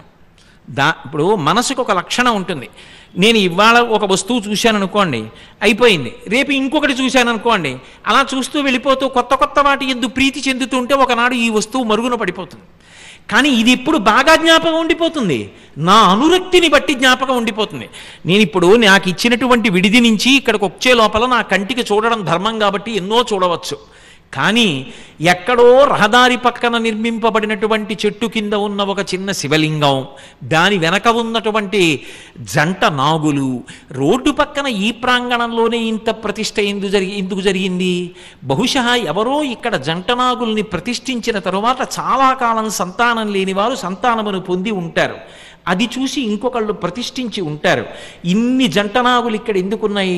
ఇది రోడ్డు పక్కన ఉన్నటువంటి నడిచే దారి కదా, ఇక్కడ శివాలయం వచ్చి ఇక్కడ ఇన్ని జంటనాగులు ఎందుకు వచ్చాయి అంటే ఇది ఒక పవిత్రమైన భూమి అన్నమాట అని నేను ఆలోచించే లోపల మహతీ ప్రాంగణం వచ్చిందనుకోండి, ఇప్పుడు నాకు ఎప్పుడూ దాని గురించి ఆలోచన ఉండిపోతుంది. ఇది అయిపోయాక కూడా రామకృష్ణ గారు నాకు ఇచ్చిన విడిది ఎదురుగుండా రోడ్డుకి యువతల పక్కన జనులు నడవవలసినటువంటి దారి మీద ఒక చిన్న ప్రాంగణం ఉండి, ఆ ఆచ్ఛాదన మంటపం కింద ఒక శివలింగం ఉంది, దాని వెనక జంటనాగులు బోల్డన్ని ప్రతిష్ఠింపబడి ఉన్నాయి, ఏమిటండి దాని విశేషం తిరుపతిలో అని కనుక్కుంటాను. ఎప్పుడు? అసలు నా మనసులో ఒకది చేరితి. కన్నుకి చూడడం ధర్మం, మనసు పట్టుకోలేదు, విస్మరణకి గురవుతుంది, వదిలిపెట్టేస్తుంది మనసు. ఇంకొకటి ఏదో నాకు ఇష్టపడ్డాను, అది గుర్తుంటుంది, అది నాకు ఎంత అవసరం అన్నది వదిలేయండి. అక్కర్లేంది పట్టుకుంది మనసు, అది గుర్తుంటుంది, అది దాని ధర్మం. మనం ఏం చేస్తాం? ఎవరి బుద్ధిని బట్టి నీ మనసులో ఉన్నటువంటి ఆ మంచితనాన్ని బట్టి, సంస్కారాన్ని బట్టి ఏ విషయాన్ని పట్టుకోవాలో ఆ విషయాన్నే పట్టుకోగలుగుతావు. అది ఎవరికి వారికి పరీక్ష, ఉన్నతిలో ఉన్నావా లేదా అన్నదానికి. నేను ఈ మాట అన్నాను కాబట్టి ఒక ఉదాహరణ చూపిస్తాను. సుందరకాండలో హనుమ సీతమ్మని వెతుకుతున్నారు. రావణాసురుడి మందిరంలో ఎందరో స్త్రీలు పడుకుని ఉన్నారు. ఎవరి ఒంటి మీద బట్ట సరిగ్గా లేదు. పోని వాళ్ళ సామాన్య కాంతలా?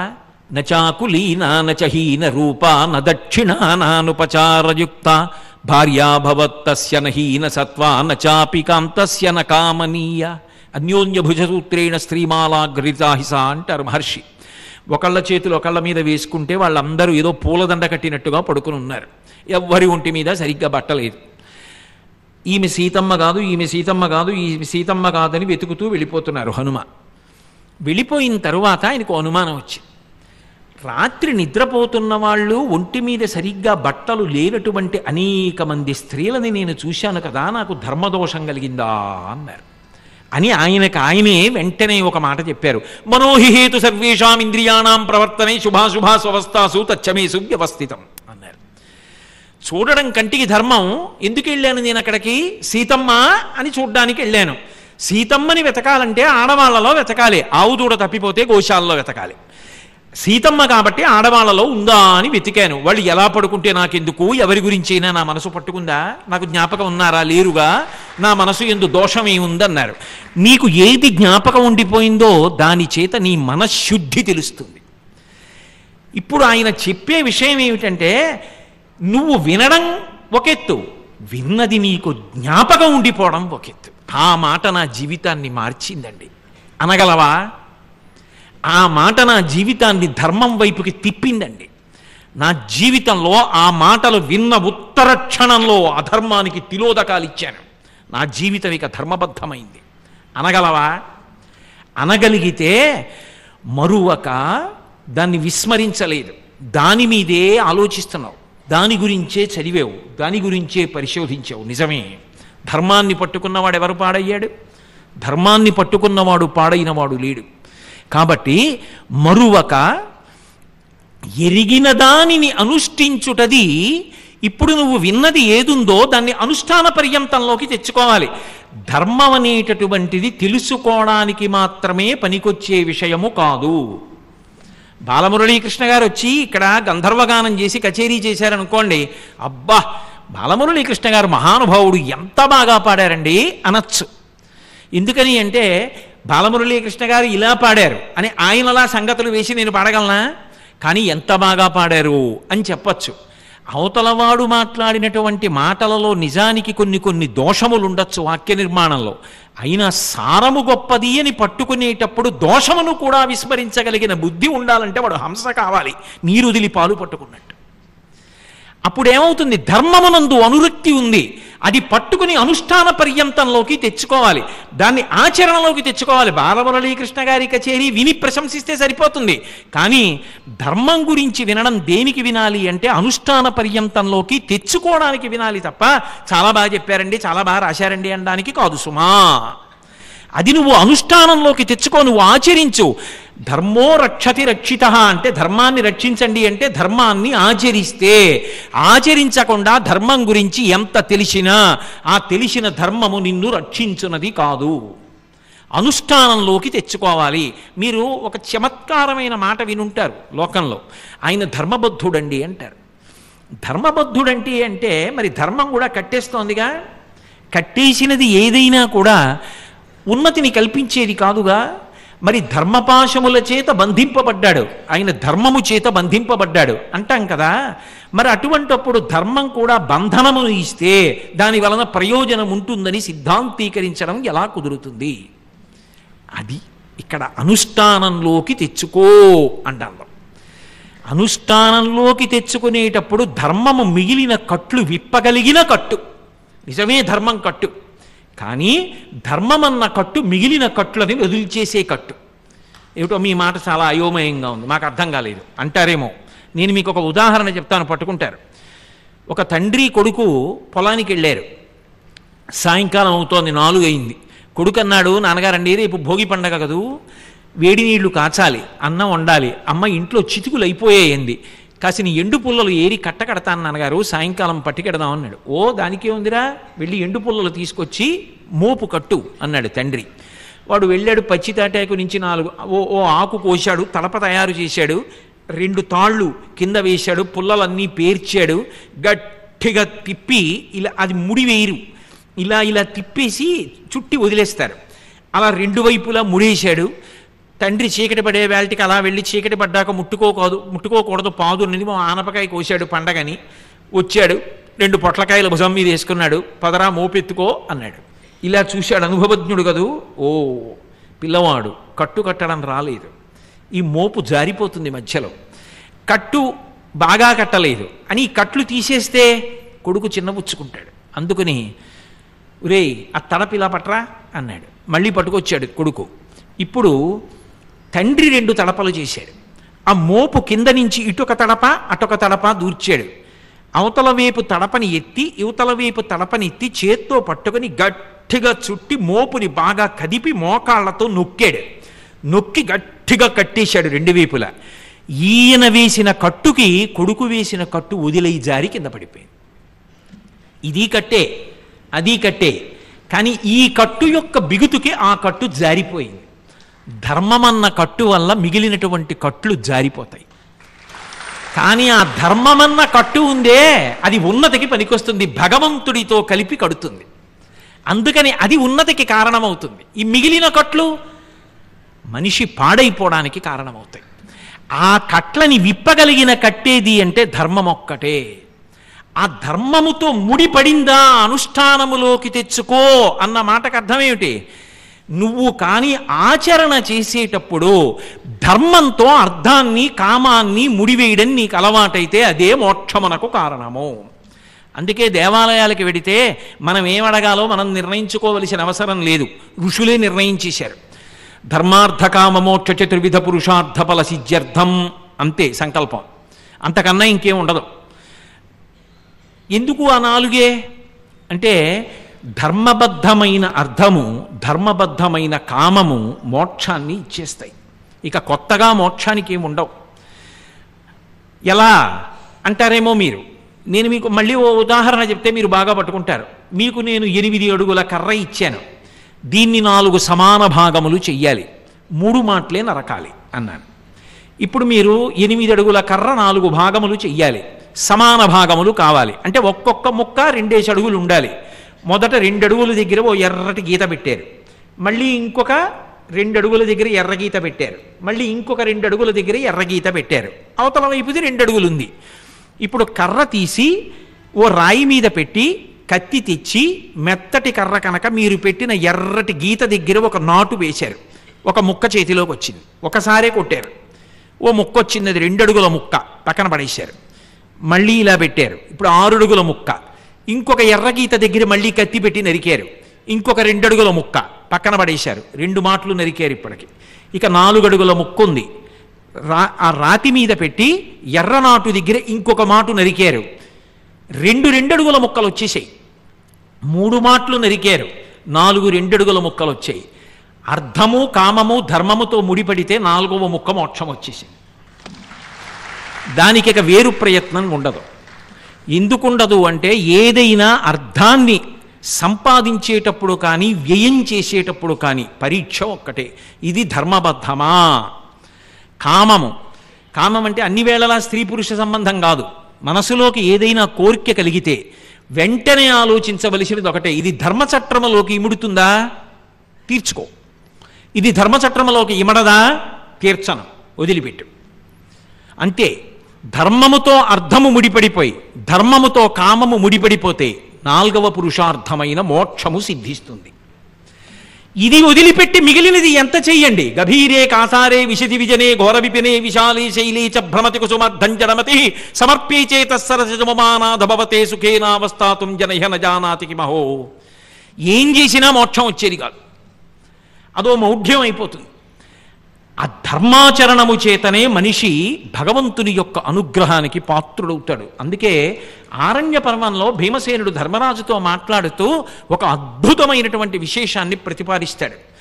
అన్నయ్య, పురుషార్థములు 4 కదూ, ఈ పురుషార్థముల 4ంటికి ఒక అద్భుతమైన విశేషం ఉందన్నయ్య. ఎవడైనా సరే ధర్మాన్ని విడిచిపెట్టి అర్ధ సముపార్జనం చేసిన, ధర్మాన్ని విడిచిపెట్టి అర్థాన్ని వ్యయం చేసిన, అర్థము అన్న మాటకి అర్థం కేవలము డబ్బు కాదు, సుఖమునివ్వగలిగినటువంటి సమస్త వస్తు సంచయము. అది ధర్మాన్ని విడిచిపెట్టి తెచ్చుకున్న, ధర్మాన్ని విడిచిపెట్టి ఖర్చు పెట్టిన, అది పాపాన్ని తీసుకొస్తుంది. ధర్మముతో ముడిపడిపోయిందనుకోండి, నాకు వచ్చినది, నేను సంపాదించినది ధర్మబద్ధము, నేను ఖర్చు పెడుతున్నది ధర్మము కొరకు, నన్ను బంధించదు. ఆ అర్థము నన్నేం చెయ్యదు, పాడు చెయ్యదు. ఇందాక చెప్పే కదా, కట్టు మీద కట్లు విప్పడానికి పనికొస్తుందంతే, తప్పది కట్టేది కాదు. ఒక్కటేనండి, ఇలా కడితే పాశం, ఇలా చేయి తిప్పితే కట్టే. ఒకవేళ నేను ఇలా తిప్పితే కట్టే, కానీ ఇలా తిప్పినది కట్టు, అదే కట్టు ఇలా తిప్పితే విప్పు. ఇలా తిప్పినది ధర్మం, ఇలా తిప్పినది ధర్మంతో విడిపోయిన అర్థకామాలు. ఇది కట్టు, అది విప్పు. ధర్మము ఆచరణే, అర్థము ధర్మముతో ముడిపడిందా? ధర్మము అర్థముతో ముడిపడలేదనుకోండి. భీముడు చెప్పిన పరమాద్భుతమైన ఉపమానం ఏమిటో తెలుసా? క్రూర మృగములతో కూడుకున్నటువంటి మహారణ్యమునందు పశువులను పెంచాలని ఆశపడిన వ్యక్తి యొక్క జీవితం ఎలా ఉంటుందో, అన్నయ్య, ధర్మమును విడిచిపెట్టిన అర్ధ సముపార్జనము అలాగే ఉంటుంది. ఆ అరణ్యం అంతా పెద్ద పులులున్నాయి, సింహాలున్నాయి, తోడేళ్లున్నాయి. అక్కడికి పట్టుకెళ్ళి ఆవులు, మేకలు, గొర్రెలు పెంచుతున్నాడు ఒకడు. ఏమిటవి పెరుగుతాయని నమ్మకం? మొత్తం మంద పోవచ్చు, 10 పోవచ్చు, 20 పోవచ్చు, వారానికి ఓ పిల్ల పుట్టచ్చు, కానీ ప్రతిరోజు 4 పోతూ ఉంటాయి. ఏదో ఒక రోజున అప్రమత్తుడై ఉండకపోతే వాటిని కాస్తున్నవాడే పోవచ్చు. అర్థమునందుండేటటువంటి ప్రమాదం ఏమిటంటే, ధర్మంతో విడిపోయింది కదూ, ధర్మముతో ముడిపడనప్పుడు అది మహారణ్యమునందు పెంచుతున్నటువంటి పెంపుడు జంతువుల యొక్క మూక. అన్నయ్య, పరమ ప్రమాదము. అది ఉంటుందని చెప్పడం కుదరదు. ఇవాళ కనపడింది భవంతి, కానీ ఆయన రేపు అదే భవంతి యొక్క గోడ క్రీనీడలో ఎవరూ గుర్తుపట్టకుండా భిక్షాటన చెయ్యవచ్చు. అర్థము ధర్మముతో ముడివిడింది కాబట్టి. కానీ అర్థము ధర్మముతో ముడిపడితే అది ఉన్నతికి వెడుతుంది తప్ప నశించిపోదు. అలాగే కామము ధర్మం నుంచి విడిపోయిందనుకోండి, ధర్మబద్ధమైన కామము కాదు అనుభవిస్తున్నది, అప్పుడు అది ఏం చేస్తుంది అంటే, ఎండిపోతున్నటువంటి నీరు కలిగినటువంటి సరోవరంలో పెరుగుతున్న చేప వంటి వాడు అన్నాడు భీముడు. అది సరోవరం, కానీ అందులో నీళ్లు రోజు రోజుకి ఎండిపోతున్నాయి. ఒక చేప మాత్రం సంతోషంగా తిరుగుతోంది. ఇప్పుడు ఆ చేప ఏమవుతుంది? కొన్నాళ్ళకి ఆ నీళ్లు ఎండిపోతాయి. ఎండిపోయిన తర్వాత నీరు ఎండిపోగానే చేప ప్రాణం కూడా పోతుంది. కామానుభవము ధర్మముతో విడిపోతే అది చిట్ట చివరికి ప్రాణాంతకమవడానికి మాత్రమే కారణమవుతుంది. రావణాసురుడి 10 తలలు తెగిపోయి పడిపోతే మండోదరిని పల్లకీలో తీసుకొచ్చారు యుద్ధభూమికి. అందరు అనుకున్నారు రాముణ్ణి నిందిస్తుంది, నా భర్తని చంపావంటుంది అనుకున్నారు. ఆవిడ రావణాసురుడి దగ్గరికి వెళ్ళింది, ఇంద్రియాణి పురాజిత్వా జితం త్రిభువనం త్వయా స్మరద్భిరవద్వైరం ఇంద్రియైరేవ నిర్జిత. ఒరే, నువ్వు కామాన్ని అణుచుకోలేకపోయావు. నేను పతివ్రతనే, సీతమ్మ పతివ్రతే, పరనారిని, అందున మహాపురుషుడి యొక్క ఇల్లాలిని, మహాపతివ్రతని అపహరించి తెచ్చావు. నీ ఇంద్రియములు ఒకనాడు బలవంతంగా తొక్కిపెట్టావు. పాము మీద కాలు వేసి ఉంచి నన్ను పామేం చేస్తుందనుకున్న వాడిలా తపస్సు చేశావు. కానీ కాలు తీగానే పాము కాట్లు వేసినట్టు నీ తపస్సు అవగానే నీ ఇంద్రియములు కాట్లు వేశాయి. నీ యందు కామము విజృంభించింది. దాని వలన నీ కామము నిన్ను చంపేసింది, నీ యొక్క ఇంద్రియములు నిన్ను చంపేశాయి. రాముడు కాదు నిన్ను చంపింది. అందుకు చెప్పింది సుందరకాండలో సీతమ్మ, నివర్తయ మనోమత్త స్వజనే క్రియతాం మనః. నీ భార్య యందు నీ మనసుంచుకో, ధర్మబద్ధమైపోయింది, దోషం లేదు. కాదు, ఇంకొక వైపుకి వెళ్ళింది మనసు. బ్రతికున్నంత కాలం, ఓపికున్నంత కాలం ఆవు తాగుతున్న కుడితి తాగేస్తే జీర్ణమైపోతుంది. ఎవరో విసిరేసినటువంటి ఎంగిలి కూరలు తినేసినా జీర్ణమైపోతాయి. కానీ ఊరే, భగవంతుడన్నవాడు ఒకడు ఉన్నాడు కదూ, వాడు కొత్త శిక్ష ఏమి వీయక్కర్లా. శరీరము నుండి జీవుణ్ణి విడిపించడం మానేస్తే చాలు. శరీరం మంచాన్ని పట్టింది, జీవుడు వదలటం లేదు. ఇక వాడి బాధ ఎలా ఉంటుంది? వధంచామిచ్చితాఘోరం తయాసౌ పురుషర్షభ విదితస్య ధర్మజ్ఞ శరణాగత వత్సవ అంటుంది. మలమూత్రములు విసర్జించలేక శరీరము కాని మంచమును పట్టేసిందా, అందుకే మృత్యు దేవత అన్నారు సనాతన ధర్మంలో. అమ్మయ్యా ఇన్నాళ్ళకి పోయాడండి బాబు, ఎంత బాధపడిపోయాడండి అని అనిపించుకోకుండా, అందుకే అనాయాసైన మరణం వినాదైన్యేన జీవితం ధర్మము యొక్క అనుగ్రహంగా వస్తాయి. భగవంతుడి గురించి చెప్తూ చెప్తూ సంతోషంగా మాట్లాడుతూ అకస్మాత్తుగా వెళ్ళిపోవాలంటే అదే అంత తేలికైన విషయమా? భగవద్ అనుగ్రహం ఉండద్దు. కాబట్టి ఒరేయ్ ధర్మాన్ని పట్టుకోలేదురా నువ్వు అంది మండోదరి. ఆ ధర్మము రక్షణ చేస్తుంది. ధర్మమును విడిచిపెట్టిన కామము నీరెండిపోతున్నటువంటి చెరువులో పెరుగుతున్న చేప లాంటిది, వాడు నశించిపోతాడు. ధర్మము చేత ముడిపడిన అర్థము కామము సూర్యుడు సముద్రము వంటివి అన్నాడు భీముడు. సూర్యుడు ఏం చేస్తాడు? సముద్రం దగ్గరికి వెళ్ళి ఉప్పు నీటి అంతటినీ లాగుతాడు, తీయటి నీటిగా మారుస్తాడు, మేఘంగా మారుతుంది, నిరాధారమైన ఆకాశంలో ప్రయాణించి వస్తుంది, ఎక్కడో నీరు లేక అలమటించిపోతున్న వాళ్ళ దగ్గరికి వెళ్ళి వర్షిస్తుంది. వాళ్ళందరూ అమ్మయ్య మేఘం వచ్చిందని పొంగిపోతారు, తీయటి నీళ్లు దొరుకుతాయి, ఏ కృతజ్ఞత ఆశించకుండా మేఘం వెళ్ళిపోతుంది తెల్లగా అయిపోయి. ఈ పడిన నీళ్ళన్నీ ఏమవుతాయి?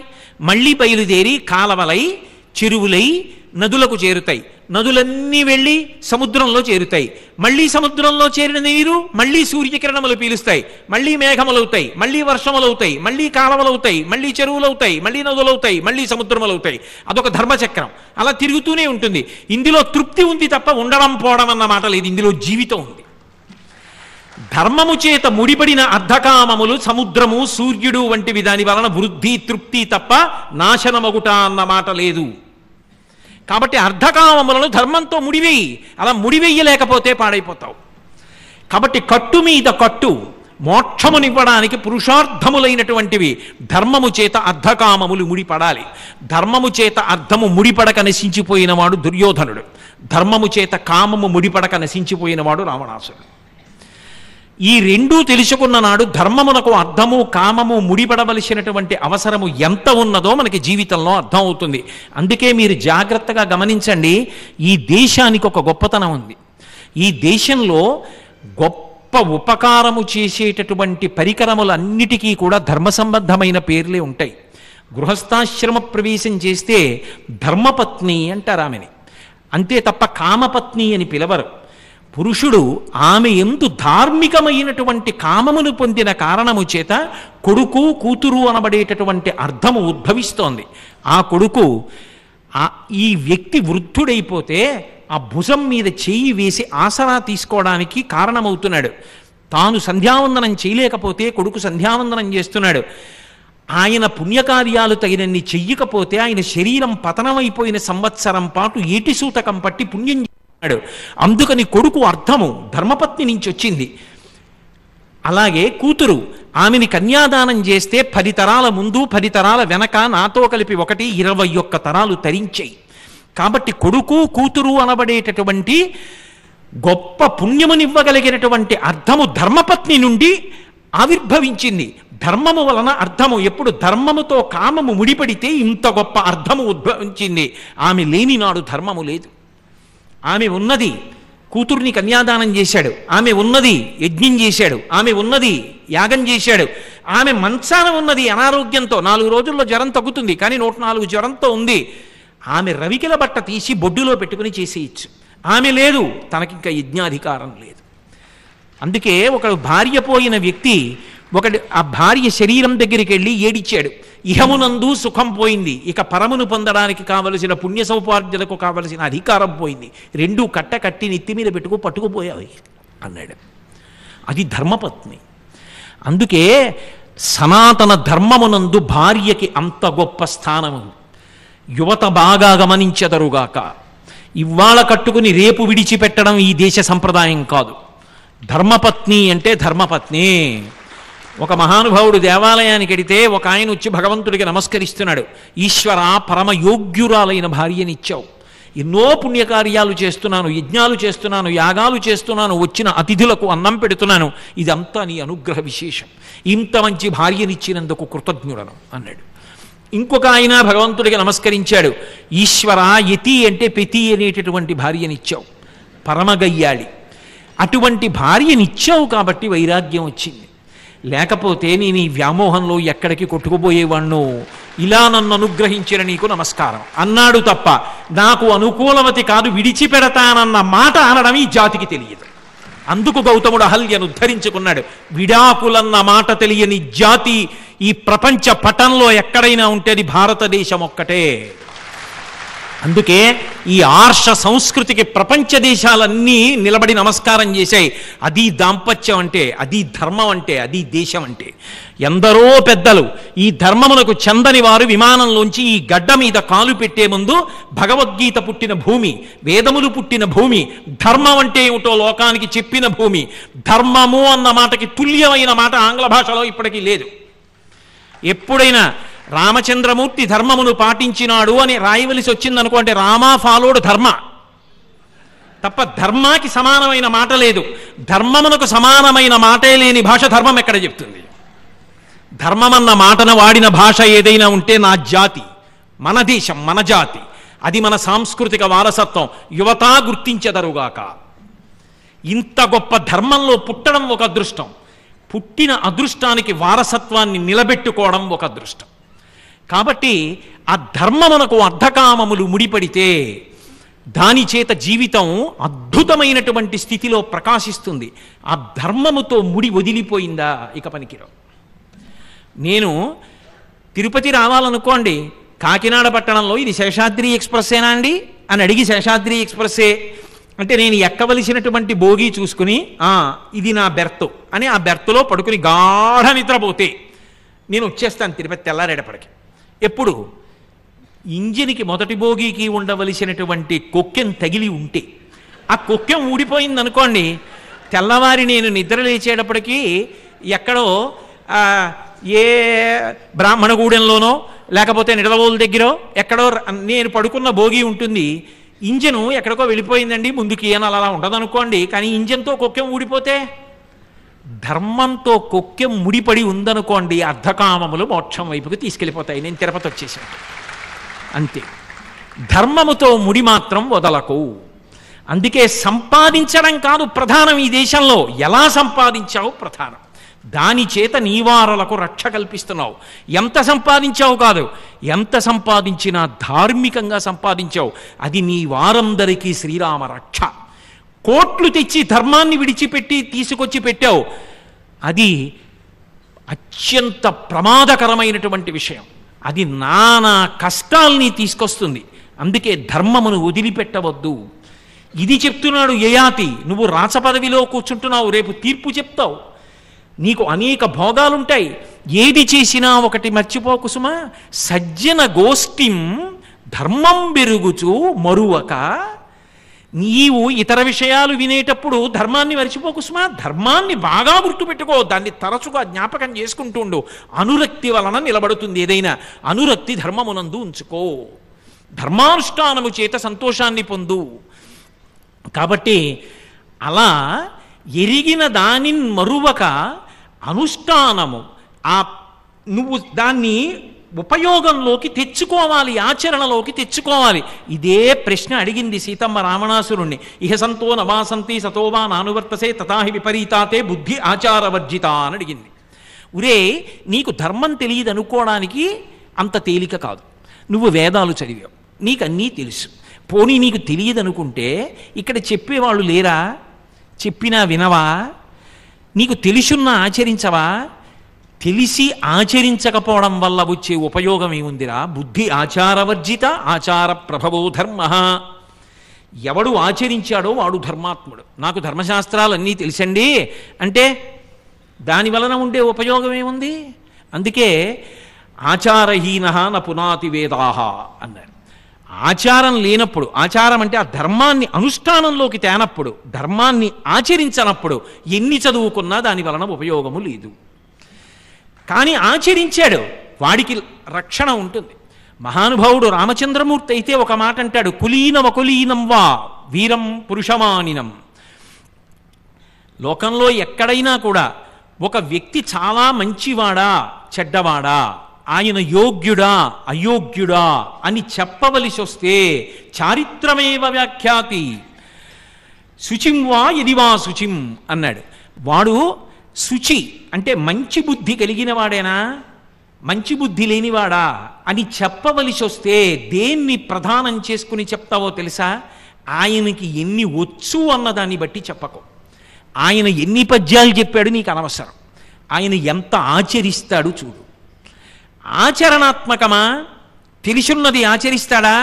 ఆవగింజంత ఆచరణ లేదు, తెలిసున్నది ఆవకాయజాడి అంత. ఎవడికి కావాలది? ఏమయ్యాడు రావణాసురుడు? కులీనమకులీనం వా వీరం పురుషమానినం చారిత్రమేవ వ్యాఖ్యాతి శుచిం వా యది వా శుచిం. ఒకడు ఉన్నతమైన స్థితిలో ఉన్నవాడా కానివాడా, వాడు అనుష్ఠిస్తేనే, వాడు ఆచరిస్తేనే, ధర్మము ఆచరిస్తే మాత్రమే ప్రయోజనాన్ని ఇస్తుంది తప్ప నాకు తెలుసండి ధర్మం, అది నిన్ను రక్షించేది కాదు. నువ్వు ఆచరించాలి. అందుకే ఎరిగిన దానిన్ మరువక అనుష్ఠించుటది సమంజస బుద్ధిన్. ఎంత పెద్ద పెద్ద మాటలండి. చిన్న పద్యంలో ఎంత ఉదాత్తమైన భావములను పొదిగాడండి. ధర్మాన్ని ఆచరించేటప్పుడు రే సమంజస బుద్ధితో ఆచరించు. ఎందుకని? అన్ని వేళలా ధర్మము ఒక్కలా ఉండదు, ధర్మం మారిపోతూ ఉంటుంది. ఆశ్రమాన్ని బట్టి ధర్మం మారుతుంది. బ్రహ్మచారిది ఒక ధర్మం, గృహస్థుది ఒక ధర్మం, వానప్రస్థుది ఒక ధర్మం, సన్యాసిది ఒక ధర్మం. ఏ ఆశ్రమాన్ని బట్టి ఆ ధర్మం పాటించాలి. నువ్వు ఎక్కడున్నావు అన్నదాన్ని బట్టి ధర్మం, కాలాన్ని బట్టి ధర్మం, ఇన్ని రకాలుగా ధర్మం మారుతుంది. మారుతున్నప్పుడు నువ్వు ఎప్పుడు ధర్మాన్ని ఎలా పట్టుకోవాలో అలా పట్టుకోవాలి తప్ప ఇంకొకలా పట్టుకుంటే చూసేటటువంటి వాడికి ధర్మం బరువైపోతుంది. నేను యాత్రాధర్మం, ఎప్పుడో సాయంకాలము రైలు ఎక్కాను, మరునాడు తిరుపతి రావాలి, రాత్రి 9 అయింది, నేను ఏదైనా తినాలి, లేకపోతే శరీరం పడిపోతుంది నీరసించి, కాబట్టి తినాలి. ఇప్పుడు రైల్లో తినేటప్పుడు ఏదో ఒక ఆహారాన్ని నేను పుచ్చుకోవాలి. పుచ్చుకునేటప్పుడు యాత్రలో ఉండగా ఏ పదార్థాన్ని నేను తిని శరీరాన్ని నిలబెట్టుకోవచ్చో అది తినడం వల్ల దోషం రాదు. అంతేగాని శరీరం పతనమైపోయినా పర్వాలేదండి, నేను కటికోపవాసం చేస్తాను అలా చెప్పే శాస్త్రాలు ఇంట్లో లేదు కాబట్టి, అవకాశం లేదు కాబట్టి, చొక్కా ఇప్పి బనీనిప్పి ఉత్తరీయం వేసుకుని తినడానికి నాకు అవకాశం లేదు కదండి, అందుకు నేను తినను అని భీష్మిస్తే తెల్లారేటప్పటికీ భౌతికాయం దిగుతుంది. అప్పుడు నీ వెనక ఉన్న వాళ్ళు ఏమంటారంటే ధర్మం పట్టుకుని మా నాన్న పాడైపోయాడు రా, ధర్మాన్ని ఆచరించకండి అంటారు. సమంజస బుద్ధిన్, ధర్మం తెలిసి పాటించు. యాత్రాధర్మం యాత్రాధర్మంలా పాటించు. ధర్మం అందుకే మనసుని ఉద్దీపనం చేయడానికి వచ్చింది, మనసుని శుద్ధి చేయడానికి వచ్చింది. నువ్వు స్నానం చేయలేకపోయావు, తలస్నానం చెయ్యాలి ఆరోగ్యంగా ఉంటే. బాగా పడిశం పట్టింది, సాయంకాలం ప్రవచనం చెయ్యాలి, కంఠం నుంచి చెయ్యి. సాయంకాలం స్నానం చేద్దాం అనుకునే వేళటికి కొంచెం ఒళ్ళు వేడెక్కుతోంది, నడువు వరకు నీళ్లు పోసుకో. అది కూడా పోసుకుంటే కొంచెం కష్టంగా అనిపిస్తోంది, కాళ్ళు కడుక్కో. అది కూడా కష్టంగా ఉంది, కాస్త విభూతి చల్లుకో. ఇంకా అది కూడా ఇబ్బందిగా ఉంది, 104 జ్వరం వచ్చింది, గోవిందా గోవిందా గోవిందా అను. ఎప్పుడు 104 జ్వరం వస్తే దుఃఖలా ఉండి విభూతి చల్లుకుంటాను గోవిందా అంటానంటే కుదరదు. ఎప్పుడేది పాటించాలో అది పాటించు. కావలసింది భగవంతుడితో నువ్వు అన్ని వేళలా అనుసంధానము కావాలి. ధర్మాన్ని ధర్మంగా ఎప్పుడూ పట్టుకోగలగాలి. ఎక్కడ నీకు సౌకర్యం ఇచ్చిందో అక్కడ సౌకర్యంతో పట్టుకోవాలి, ఎక్కడ నీకు పట్టుకోగలిగిన ఓపిక ఉందో అక్కడ అలా పట్టుకోవాలి. రామాయణంలో ఒక విషయం చెప్తారు. రామచంద్రమూర్తి తెల్లవారుజామున గోదావరి స్నానానికి వెళ్ళాడు. అది బ్రాహ్మీ ముహూర్తం, ఇంకా సూర్యోదయం, తెల్లవారకట 4 గంటల సమయం. ఓ ఏనుక్కి దాహం వేసింది, అది నీళ్లు తాగుదామని వచ్చింది. దాహం వేస్తోంది, ఇలా తొండం పెడుతోంది, వెనక్కి తీస్తోంది. హేమంత ఋతువు ఇప్పట్లాగే మంచు పడి నీళ్ళన్నీ చల్లగా ఉన్నాయి. ఆ నీళ్ళు ఇలా తీయడానికి దానికి బాధగా ఉంది. మనకి చూడండి, ఒక్కొక్కసారి తెల్లవారుజామున తెలివి వచ్చింది అనుకోండి, నోరు పుక్కిలించుకుందామంటే ఆ చల్లటి నీళ్లు నోట్లో పోసుకోవాలంటే మా బాబాయ్ పళ్ళు లాగేస్తాయి అనిపిస్తుంది. అప్పుడు ఏదో ప్రత్యామ్నాయం ఆలోచిస్తాం, కాసిన పొయ్యి మీద పెట్టుకుని వేడి నీళ్లతో పుక్కిలించడం ఏదో చేస్తాం. నా మొత్తం మానేయంగా ఏనుగు తొండం పెట్టి నీళ్లు తీయడం కష్టమైంది. రాముడు స్నానం చేశాడు అంటే దాని అర్థం ఓపిక ఉండగా అలాగే చేశాడు. ఓపిక లేకపోతే నువ్వు చేస్తావో చేస్తావో మాకు అనవసరం, చేస్తే అలా చేయి లేకపోతే మానేయి అని చెప్పరు ధర్మం. మనిషి యొక్క శక్తిని బట్టి ధర్మం ఉంటుంది, ఫలితం ఒక్కటే ఉంటుంది. అది పట్టుకోసుమా. తప్ప సరిగ్గా పరిశీలనం చేయకుండా ధర్మం పట్టుకోవడం చాలా కష్టమని సిద్ధాంతాలు చెయ్యవద్దు. కాలం మారిందండి అని ఒక మాట అంటారు. ఏమిటి మారింది? కాలానికి ప్రమాణం సూర్యుడు తూర్పును ఉదయించడం మానేసి దక్షిణాన్ని ఉదయిస్తున్నాడా? సూర్యాస్తమయం పడమర అవడం మానేసి ఉత్తరాన్ని అవుతోందా? ఏ ఋతువులో ఎలా ఉండాలో అలా ఉండకుండా పోయిందా? హేమంత ఋతువులో పొగమంచు పడకుండా ఉందా? శిశిర ఋతువులో చెట్లు ఆకులు రాల్చట్లేదా? వసంత ఋతువులో కోయిల కుయ్యట్లేదా? వసంత ఋతువులో మామిడి చెట్టు ఎవరు చెప్పారని కాయలు కాస్తోంది? చైత్రమాసం వచ్చినప్పుడు ఎవరు చెప్పారని వేప చెట్టు పువ్వు పూస్తోంది? కాలం ఎక్కడ మారింది? లేవడం కష్టమై నేను ధర్మం తప్పడానికి సావకాశాలు వెతుక్కుంటున్నాను.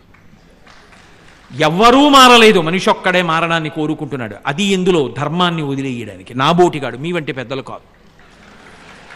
కాబట్టి నీకు ఏ శారీరక వైక్లభ్యాన్ని బట్టి ధర్మంలో నీకు సౌకర్యం కల్పించారో అది నీకు వైక్లభ్యం కలిగినప్పుడు తప్పకుండా వాడుకో. అంతేకాని ఓపికండగా మానకు. నీకు ఇంట్లో ఉన్నో హాయిగా విష్ణు సహస్రం చదువు. 24 గంటలు ప్రయాణంలో ఉన్నావు, శ్రీరామ రామ రామేతి రమే రామే మనోరమే సహస్రనామ తత్తుల్యం రామనామ వరాననే. అవకాశం లేదు, పుస్తకం పట్టుకు చదవలేవు, కుదరదు, అలాంటి ఒత్తిడిలో ఉన్నావు. శ్రీరామ రామ రామ అనుకో. రా అంటే 2, మా అంటే 5 అంకెల్లోకి మారిస్తే రామ రామ రామ 2 × 5 × 2 × 5 × 2 × 5 2 5 10 10 2 20 25 100 100 2 200 205 1000 సహస్రనామ తత్తుల్యం రామనామ వరాననే. విష్ణు సహస్రనామ స్తోత్రం చదివినట్టే. ఎప్పుడు ఎలా పట్టుకోవాలో అలా పట్టుకో. పట్టుకుని ధర్మాన్ని మాత్రం వదిలిపెట్టేకు. చిట్ట చివరి వరకు ధర్మాన్నే పట్టుకో. అదే మోక్షమునకు కారణము.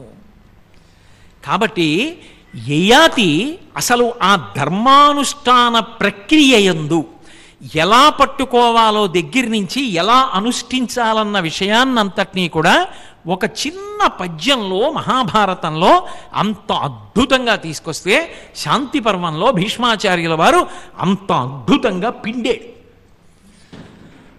వేదంలో ఓ మాట ఉంది, అజాయమానో బహుధా విజాయతే అంటారు. అసలు నిజానికి పరమేశ్వరుడు ఒక రూపం పొందవలసినటువంటి అవసరం లేదు. ఆయన అంతటా ఉన్నాడు, ఆయన లేని ప్రదేశమేం లేదు. ఎందుచేత అంటే దృశ్యతే శ్రూయతేపి వా అంతర్బహిశ్చ తత్సర్వం వ్యాప్య నారాయణ స్థితః.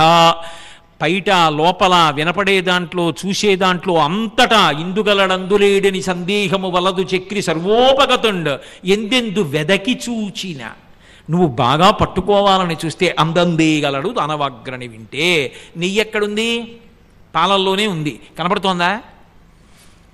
పాలు తీసుకురావాలి, పొయ్యి మీద పెట్టాలి, సన్నని సెగ మీద కాల్చాలి, ఎర్రటి తట్టు కట్టాలి, పొయ్యి మించి పక్కకి దింపాలి, పాలు చల్లారాలి, పెరుగు తీసుకురావాలి, తోడు పెట్టాలి, కలపకుండా కొంతసేపు ఉంచాలి, అది తోడుకోవాలి, పెరుగు అవ్వాలి, కుండ తీసుకురావాలి, చుట్టకుదురు మీద పెట్టాలి, స్తంభానికి కవ్వం కట్టాలి, దానికి తాడు కట్టాలి, కుండలో దింపాలి, ఉడుపుగా చల్ల చెయ్యాలి, అది మజ్జిగవ్వాలి, అందులోంచి వెన్న పైకి రావాలి, వెన్న చేత్తో పట్టుకుని పైకి తీసి గిన్నెలో పెట్టాలి, ఈ గిన్నె మీద పెట్టినటువంటి గిన్నెలో ఉన్న వెన్న తీసుకెళ్లి పొయ్యి మీద పెట్టి కాచాలి.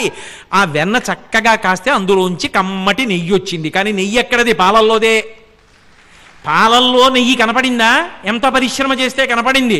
విశ్వమునందు విశ్వనాథుడు అంత తొందరగా కనపడతాడా? నువ్వు ధర్మంతో నిలబడితే ఒకనాడు కనపడతాడు. అలా కనపడేటటువంటి పరమాత్మ ఎవరికి కనపడతాడు? ధర్మానుష్ఠాన తత్పరులైన వాళ్ళకి కనపడతాడు. అది భక్తి పరిత్రాణాయ సాధూనాం వినాశాయ దుష్కృతాం ధర్మ సంస్థాపనార్థాయ సంభవామి యుగే యుగే. ఆయన కూడా ఒక రూపాన్ని ఎందుకు తీసుకుంటానన్నాడంటే ధర్మం కోసం వస్తానన్నాడు. భగవంతుడు ఒక అవతారం తీసుకున్నాడు అనుకోండి, దేనికి వస్తాడో తెలుసా? ధర్మం కోసమే. మనకి ధర్మం ఎంత గొప్పదో ఆయనకి కూడా అంత గొప్పది. ఆ ధర్మం చెక్కు చిదిరితే ఆయన ఒప్పుకోడు. అందుకే ఇన్ని ఒకటా రెండా?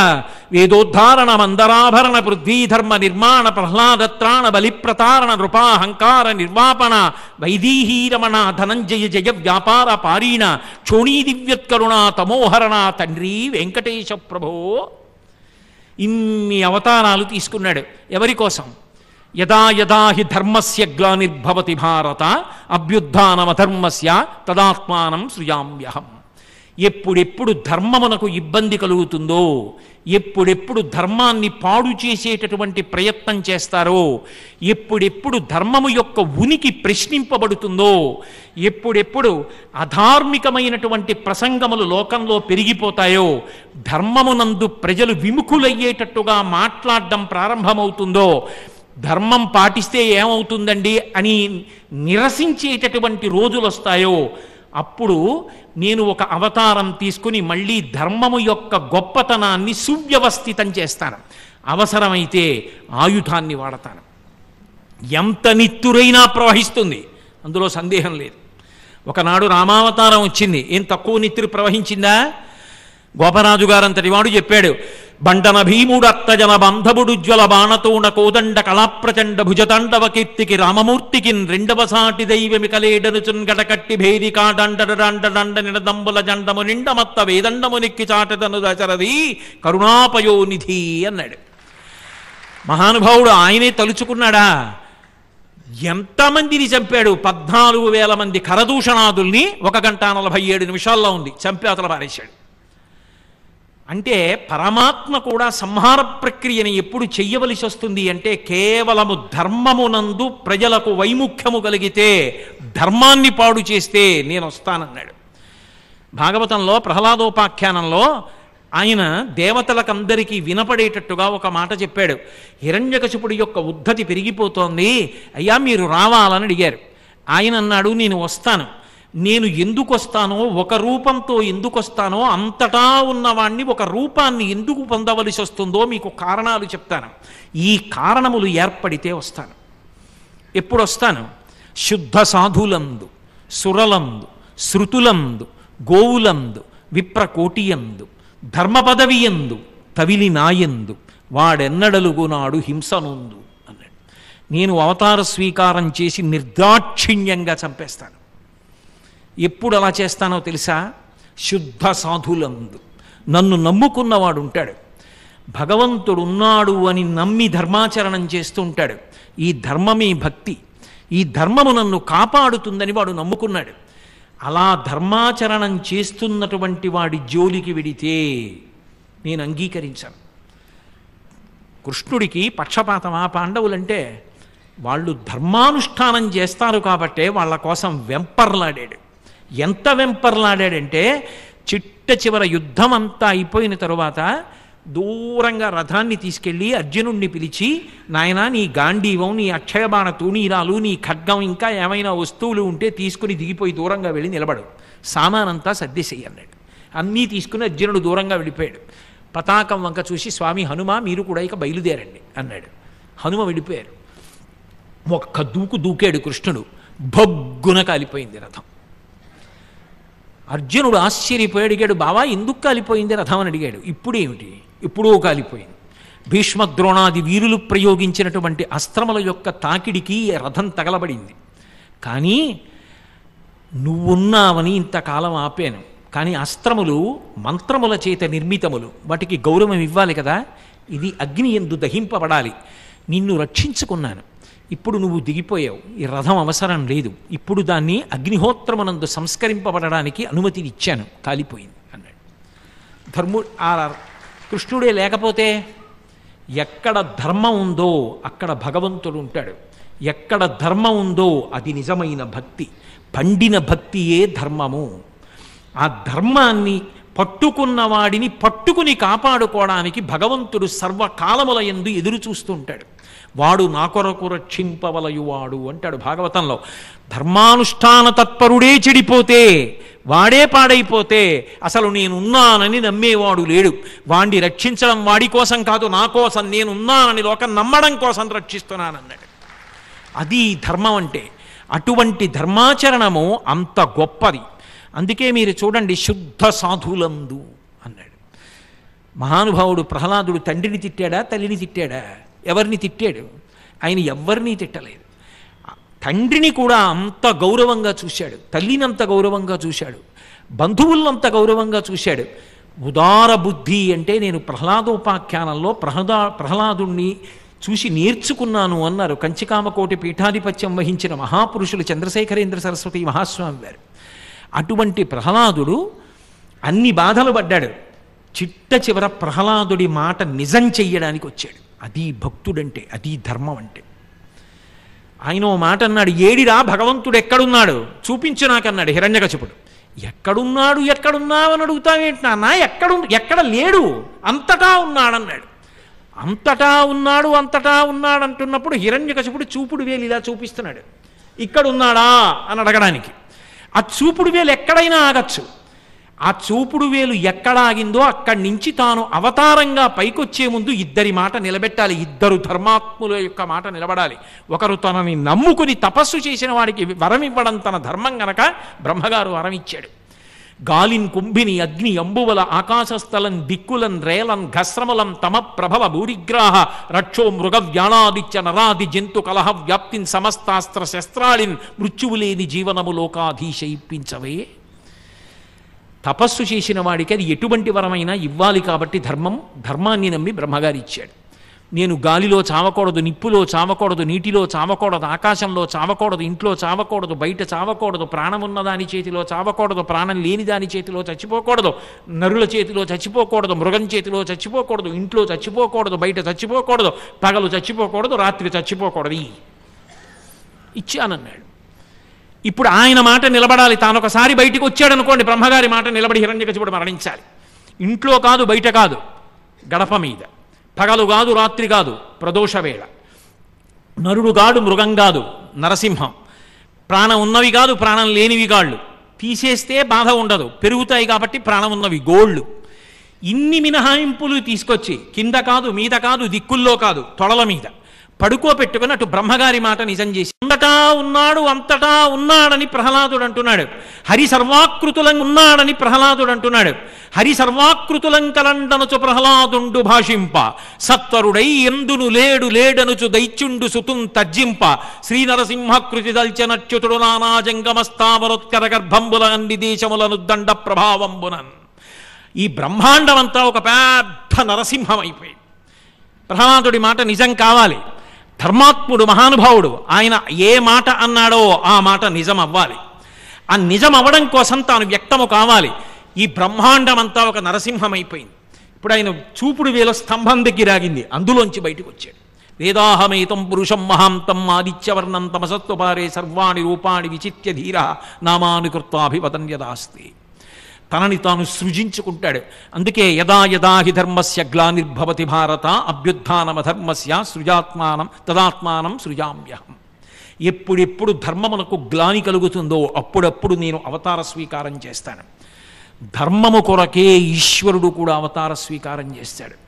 కాబట్టి శుద్ధ సాధులందు సురలందు దేవతల పని ఏమిటంటే ధర్మ సంరక్షణ.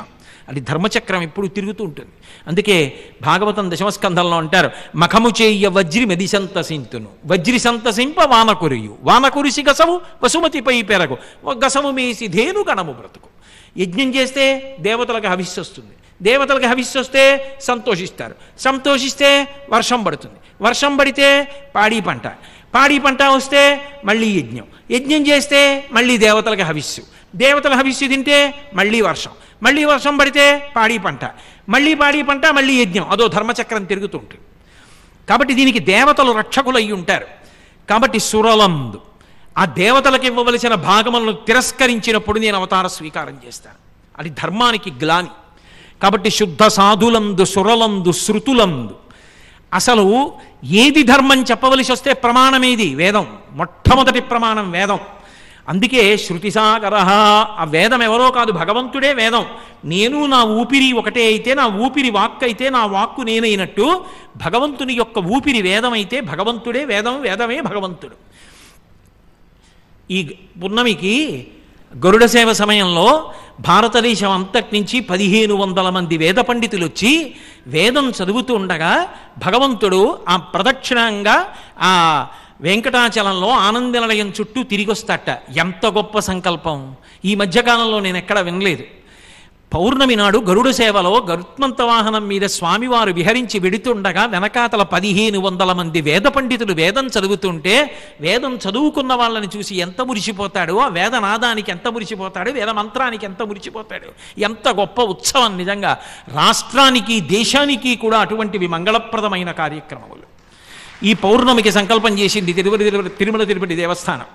కాబట్టి శృతులందు వేదం జోలికెడితే ఒప్పుకోను. శుద్ధ సాధులందు సురలందు శృతులందు గోవులందు బ్రహ్మచారి గృహస్థు వానప్రస్థు సన్యాసి అనేటటువంటి ఆశ్రమ భేదం లేకుండా సమస్తమైనటువంటి వ్యక్తులు ఆరాధన చేయడానికి పరదేవత ఒక రూపంలో వచ్చి నిలబడితే అదే గోవు. అశ్వపూజ పశుపూజ, గజపూజ పశుపూజ, గోపూజ పరదేవతా పూజ. సమస్త దేవతలు గోవు యొక్క శరీరాన్ని ఆవహించి ఉంటాయి. మనం కనుమ పండుగ నాడు అందరం కూడా అద్భుతంగా గోపూజలు చెయ్యబోతున్నాం. గోవుకి ప్రదక్షిణం చేస్తే భూమికి ప్రదక్షిణం చేసినట్టు. గౌరవారగ్ని అని చెప్తోంది వేదం. అగ్నిని ఆరాధన చేస్తే శ్రియం కలుగుతుంది. శ్రియం ఇచ్చేత్ హుతాశన.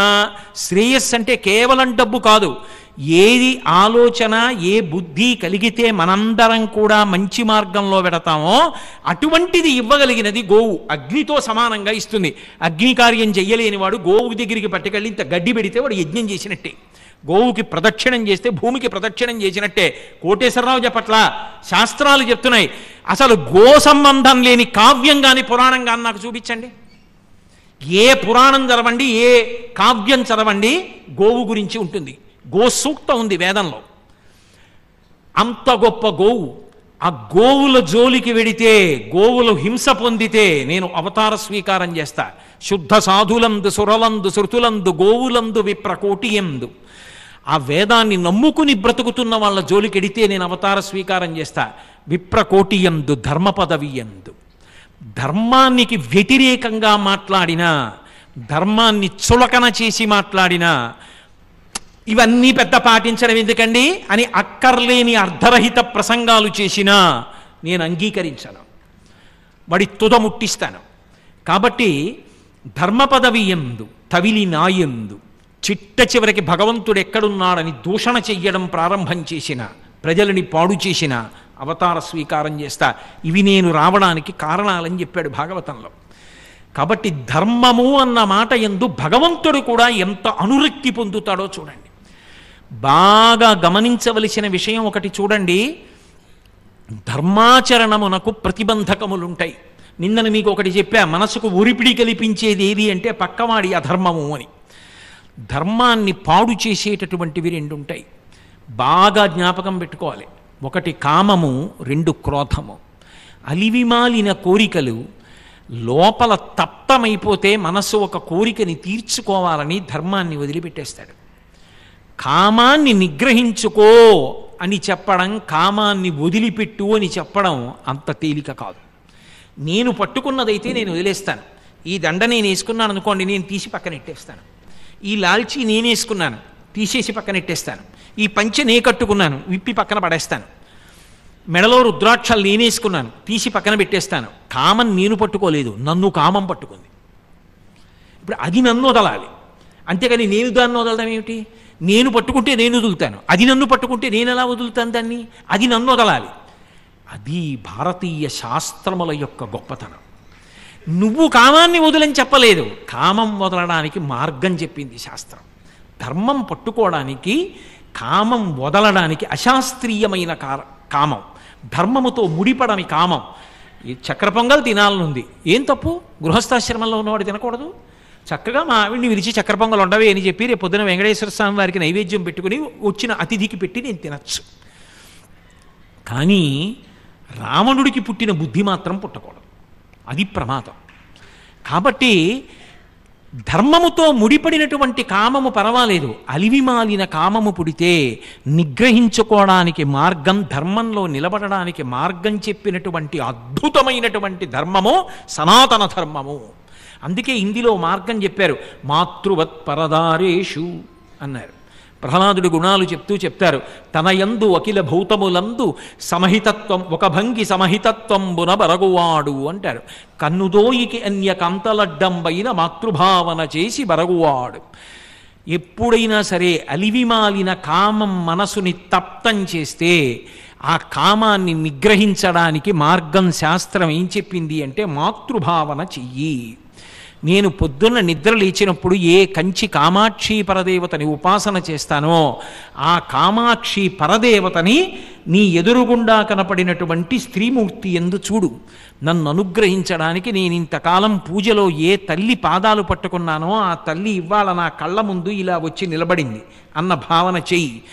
అమ్మా అన్న భావన నీకు కలగగానే పొంగుతున్న పాల మీద చల్లిన నీళ్లు, అమ్మా అన్న భావన కాకుండా కేవలము స్త్రీ అన్న భావన పాలకుండ కింద పెట్టినటువంటి అగ్ని, ఇంతకన్నా గొప్పగా మార్గం చెప్పినటువంటిది ఎక్కడుంటుంది?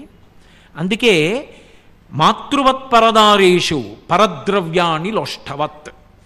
ఇతరుల యొక్క సొమ్ము నువ్వు అపహరించాలని కోరిక పుడితే, అక్కరలేని మార్గంలో నువ్వు సంపాదించాలని కోరిక పుడితే, అర్థం విషయంలో నీకు ప్రమాదం ఏర్పడుతుంటే వెంటనే ఒకటి ఆలోచించు. ఒక పెద్ద బండరాయి ఒకటి కనపడింది, చాలా అందంగా ఉంది, దాన్ని ఎత్తి తెచ్చి మా ఇంట్లో పెట్టుకుంటానా?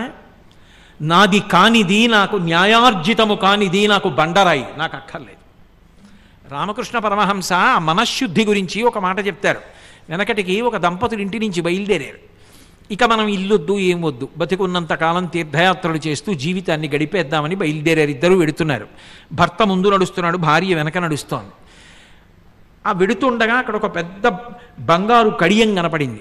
వెనక వస్తున్న భార్య కడియం వంక చూసి, ఏమండి ఎంత కడియమో అంటుందేమో, ఇంత బయలుదేరిన సంకల్పం పాడైపోతుందని భర్త కాలు దాని మీద తొక్కిపెట్టి నించున్నాడు. భార్య వెనక వస్తోంది కదా, దగ్గరికి వచ్చింది. ఎందుకండి నిలబడిపోయారు, నడవండి అంది. నడిస్తే కాలెత్తాలి, కాలెత్తితే కడియం కనపడుతుంది, కడియం కనపడితే ఆవిడ చూస్తుంది, ఆవిడ చూస్తే బంగారు కడియం అని పట్టుకుంటుంది, పట్టుకుంటే మళ్ళీ వెనక్కి ఎడుతుందేమో. అందుకని ఆయన అన్నాడు, ఏం లేదు ఏదో నించున్నాను, పద వస్తాను అన్నాడు. ఆవిడంది, ఇంత గొప్ప సంకల్పం చేసి బయలుదేరిన తరువాత కూడా మీ కాలి కిందున్న కడియంలో బంగారమే మీకు కనపడిందా? ఎవరు నిజంగా పండారు? కడియం తొక్కిపెట్టినవాడు పండలేదు, కడియంలో బంగారమే కనపడుతోందా, ఇంకా నీకు ఈ సంకల్పం చేసుకున్నా కూడా అన్న భార్య పండింది. ఆ చిత్తశుద్ధి కలగడానికి పరద్రవ్యాన్ని లోష్టవత్, అది బెడ్డ ముక్క నాకెందుకు, అది ధైర్యం. ఏం వాడతారండి? రామాయణంలో సుందరకాండలో హనుమ సీతాన్వేషణం చేస్తున్నారు. సవేశ్మజాలం బలవాం దదర్శ వ్యాసక్త వైఢూర్య సువర్ణజాలం యథా మహత్స్రావృషిమేఘజాలం విద్యుచ్చినర్థం సభయంగజాలం. ఓ కిటికీ కనపడింది, దాన్నిట బలవాం దదర్శ, బలంతో చూశారట. ఏమిటి? మేఘంలో మెరుపు వచ్చినప్పుడు పక్షులు ఎగిరితే ఎంత అందంగా ఉంటుందో, బంగారు జాలుకు వైఢూర్యములతో చేసినటువంటి పక్షులు అలంకరింపబడినటువంటి ఆ కిటికీ జాలు అంత అందంగా ఉంది, దానికి ఉన్న కట్టెన్. దాన్ని ఆయన ఎంతో బలంగా చూసేట. బలం ఎందుకంటే హాయిగా చూసేదానికి. అంటే కిటికీ జాలే అలా ఉంటే ఇంకా అసలు ఆ లంక ఎలా ఉంటుంది? ఆ లంక అందాలు చూస్తూ కూర్చుంటే ఇంకా సీతాన్వేషణమే అవుతుంది. తనది కానిది, తనకు అక్కర్లేనిది ఆ కిటికీతో తనకి సంబంధం లేదని ఇలా చూసినవాడు కన్ను నిలబడకుండా వెళ్ళిపోయాడు. దానికి బలం కావాలి, ధర్మాచరణమునకు బలం కావాలి. ఇది నాది కానిది, ఇలా ధార్మికం కాదు, నాకొద్దు అని తిరస్కరించడానికి ధైర్యం కావాలి. ఇలా చెయ్యి పుట్టి పుచ్చుకోవడానికి లేఖితనం ఉంటే చాలు, నేను అలా పుచ్చుకోనడానికి ధైర్యం ఉండాలి. కాబట్టి మహానుభావుడు పరద్రవ్యాన్ని లోష్టవత్. ఇక అన్ని భూతముల పట్ల దయ కలగాలంటే భీష్మాచార్యులు వారు చెప్పిందే చెప్పాడు. నువ్వు ఆత్మవత్ సర్వభూతేషు, నువ్వు ఎప్పుడైనా సరే ఏదైనా తింటూ ఉంటే కుక్క తోక ఆడిస్తూ వచ్చి నిలబడుతుంది, డొక్కలు అదిరిపోతుంటే అది ఎవరో మనకి తెలియదు, మనం ఎవరో దానికి తెలియదు. అప్పుడప్పుడు నేను ఏ విశాఖపట్నమో కారులో వెళ్తున్నప్పుడు తుని దగ్గర అక్కడ మరి ఆకలిస్తే ఏ పలహారమో పట్టుకెడుతూ మధ్యన మామిడి తోటలో ఎక్కడో కూర్చొని తింటుంటే కుక్క వచ్చి అలా నిలబడుతుంటుంది. దాని ఆకలి నా ఆకలి ఒకటి కాదు. ఇంత కబళం తీసి అక్కడ పడేశాను అనుకోండి, అది ఎంత వేగంగా గాల్లో పెడుతోందో అంత వేగంగా పరిగెడుతుంది కింద పడే లోపల. పరిగెత్తుకెళ్ళి గబగబా తినేసి మళ్ళీ వచ్చి ప్రేమ చూపిస్తూ తోక ఊపుతూ నించుంటుంది. దాని ఆకలి నా ఆకలి ఒకటి కాదు. ఒక్క కబళం పెట్టలేను, పోనీ నేను తినగా. అన్ని భూతముల యందు నిన్ను నువ్వు చూసుకోవడం, నాకిలా అయితే అని ఆలోచించిన నాడు నువ్వు స్వార్థంతో ప్రవర్తించలేవు. మాలాకారుడంతటి వాడు మహానుభావుడు భాగవతం దశమస్కంధంలో కృష్ణ భగవాను అడిగాడు, నీపాదకమల సేవయు నీపాదార్చకులతోడి నియ్యము నితాంతాపారభూతదయయు తాపసమందార నాకు దయసేయగదే అని. ఆ భూతదయ, రేపటి నుంచి నేను భూతదయతో ఉంటానండి, మకర సంక్రమణం జరగగానే ఇంకక్కడి నుంచి భూతదయతో ఉంటాను అని ముహూర్తాలు పెట్టుకుంటే భూతదయ రాదు. ఆత్మవత్ సర్వభూతేషు, నిన్ను అవతల ప్రాణిలో చూసుకో. నిష్కారణంగా నిన్ను పెద్ద కర్ర పెట్టి నడ్డి మీద కొడితే అలా కొట్టకు ఇతర ప్రాణిని. అది ఎంత బాధపడుతుందో. నువ్వైతే వైద్యుడి దగ్గరికి ఎడతావు, అది ఎక్కడికి ఎడుతుంది? కాబట్టి కొంచెం ఆలోచించు. ఇతర ప్రాణిని హింసించే ముందు నిన్ను ఆ ప్రాణిలో చూసుకో, నువ్వు హింసించవు, ధార్మికంగా ఉంటావు. ఎవరు చెప్పగలరండి? చిన్న చిన్న మాటలతో ధర్మమునకు ఏవి ప్రతిబంధకములవుతాయో ఆ ప్రతిబంధకములను అధిగమించడానికి మార్గాలు చెప్పింది శాస్త్రం, మనిషి ధార్మికుడుగా బ్రతకడం కోసం. మాతృవత్ సర్వభూతేషు పరద్రవ్యానిలోష్టవత్ ఆత్మవత్ సర్వభూతేషు ఎప్పశ్యతి సపశ్యతి. నువ్వు ఎలా చూస్తావో అలా చూడడం నేర్చుకో చాలు. నీకు తెలియకుండానే నువ్వు ధర్మమునకు కట్టుబడిపోతావు. అదే నిన్ను తరింపచేస్తుంది. ఇంత గొప్పగా మార్గాన్ని మనకి ఉపదేశం చేసింది. జనులను ధర్మము వైపు నడిపించడమే ప్రధానమైనటువంటి లక్ష్యంగా సమస్తమైనటువంటి ప్రబోధాలు వచ్చాయి. ఇక్కడ నేను ఈ విషయాన్ని మనవి చేసేటప్పుడు తప్పకుండా ఒక విషయాన్ని గురించి చెప్పవలసి ఉంటుంది. నేను కామము గురించి చెప్పాను, మరి క్రోధము కూడా మనిషిని ధర్మాన్ని మొట్టమొదట విడిచిపెట్టేట్టు చేస్తుంది. నా ఒళ్ళు మరిచిపోయే కోపం వచ్చేసింది అనుకోండి నాకు, అప్పుడు ఇక యుక్తాయుక్త విచక్షణ ఉండదు.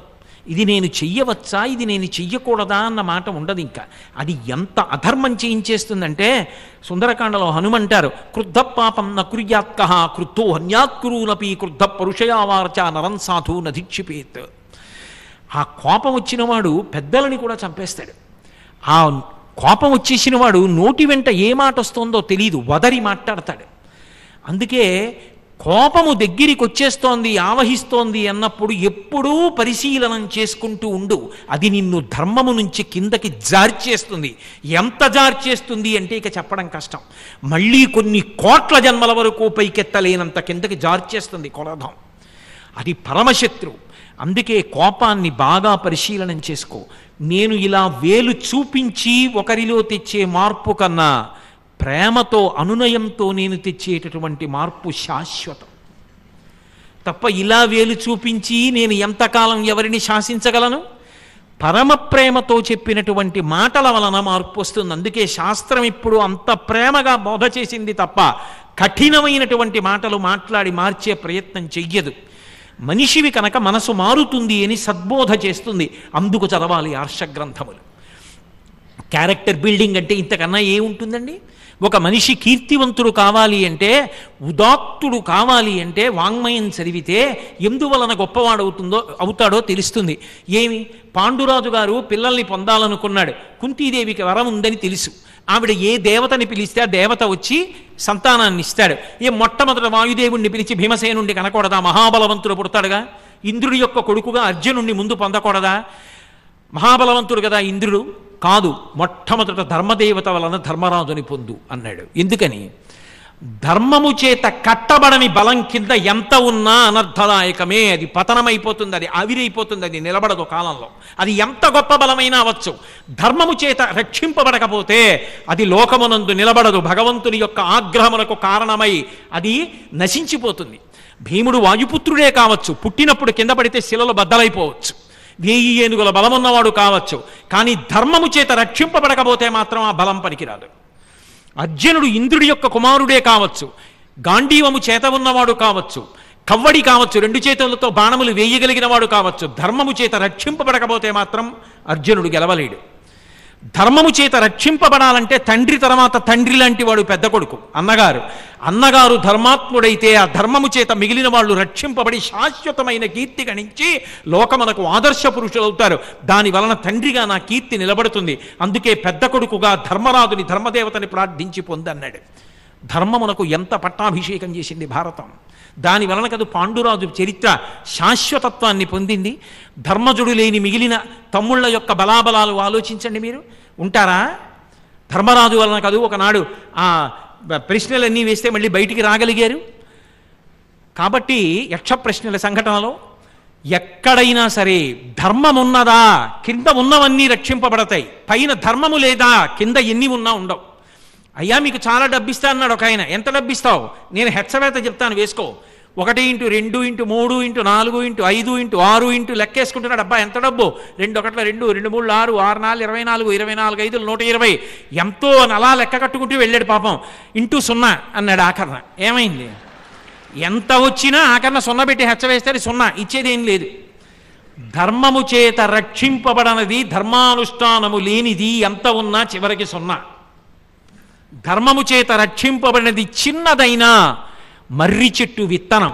బీజస్యాంతరివంకురో జగదిదం ప్రాంగ్ నిర్వికల్పం పునః మాయా కల్పిత దేశకాల కలనా వైచిత్ర చిత్రీకృతం అని దక్షిణామూర్తి స్తోత్రంలో శంకర భగవత్పాదులు చెప్పినట్టు, ఇంత చిన్న విత్తనంలోంచి అంత పెద్ద మర్రి చెట్టులు వచ్చి ఊడలు దింపినట్టు ధర్మము వలన నీకున్న అర్ధకామములు విస్తరిస్తాయి. శాశ్వత కీర్తివంతుడు అవుతావు, మోక్షాన్ని పొందుతావు. చరిత్ర పుటలలో శాశ్వతంగా ఉండిపోయి వీడు మార్గదర్శకుడు, ఆదర్శవంతుడు, ఆయనలా బ్రతకండి అని చెప్పుకుంటారు. ఏది? 5 కొడుకులు పుట్టిన వాళ్ళు ధర్మరాజు, భీముడు, అర్జునుడు, నకులుడు, సహదేవుడు అని పేరు పెట్టుకుంటారు. 4 కొడుకులు ఉన్న వాళ్ళు దుష్టచతుష్టయంలో పేర్లు పెట్టుకున్న వాళ్ళని మీరు చూశారా? ఉండదు. రాక్షసుడే కావచ్చు, విభీషణుడి పేరు పెట్టుకున్న వాళ్ళు లోకంలో ఉన్నారు, ఇక్కడే ఉన్నారు.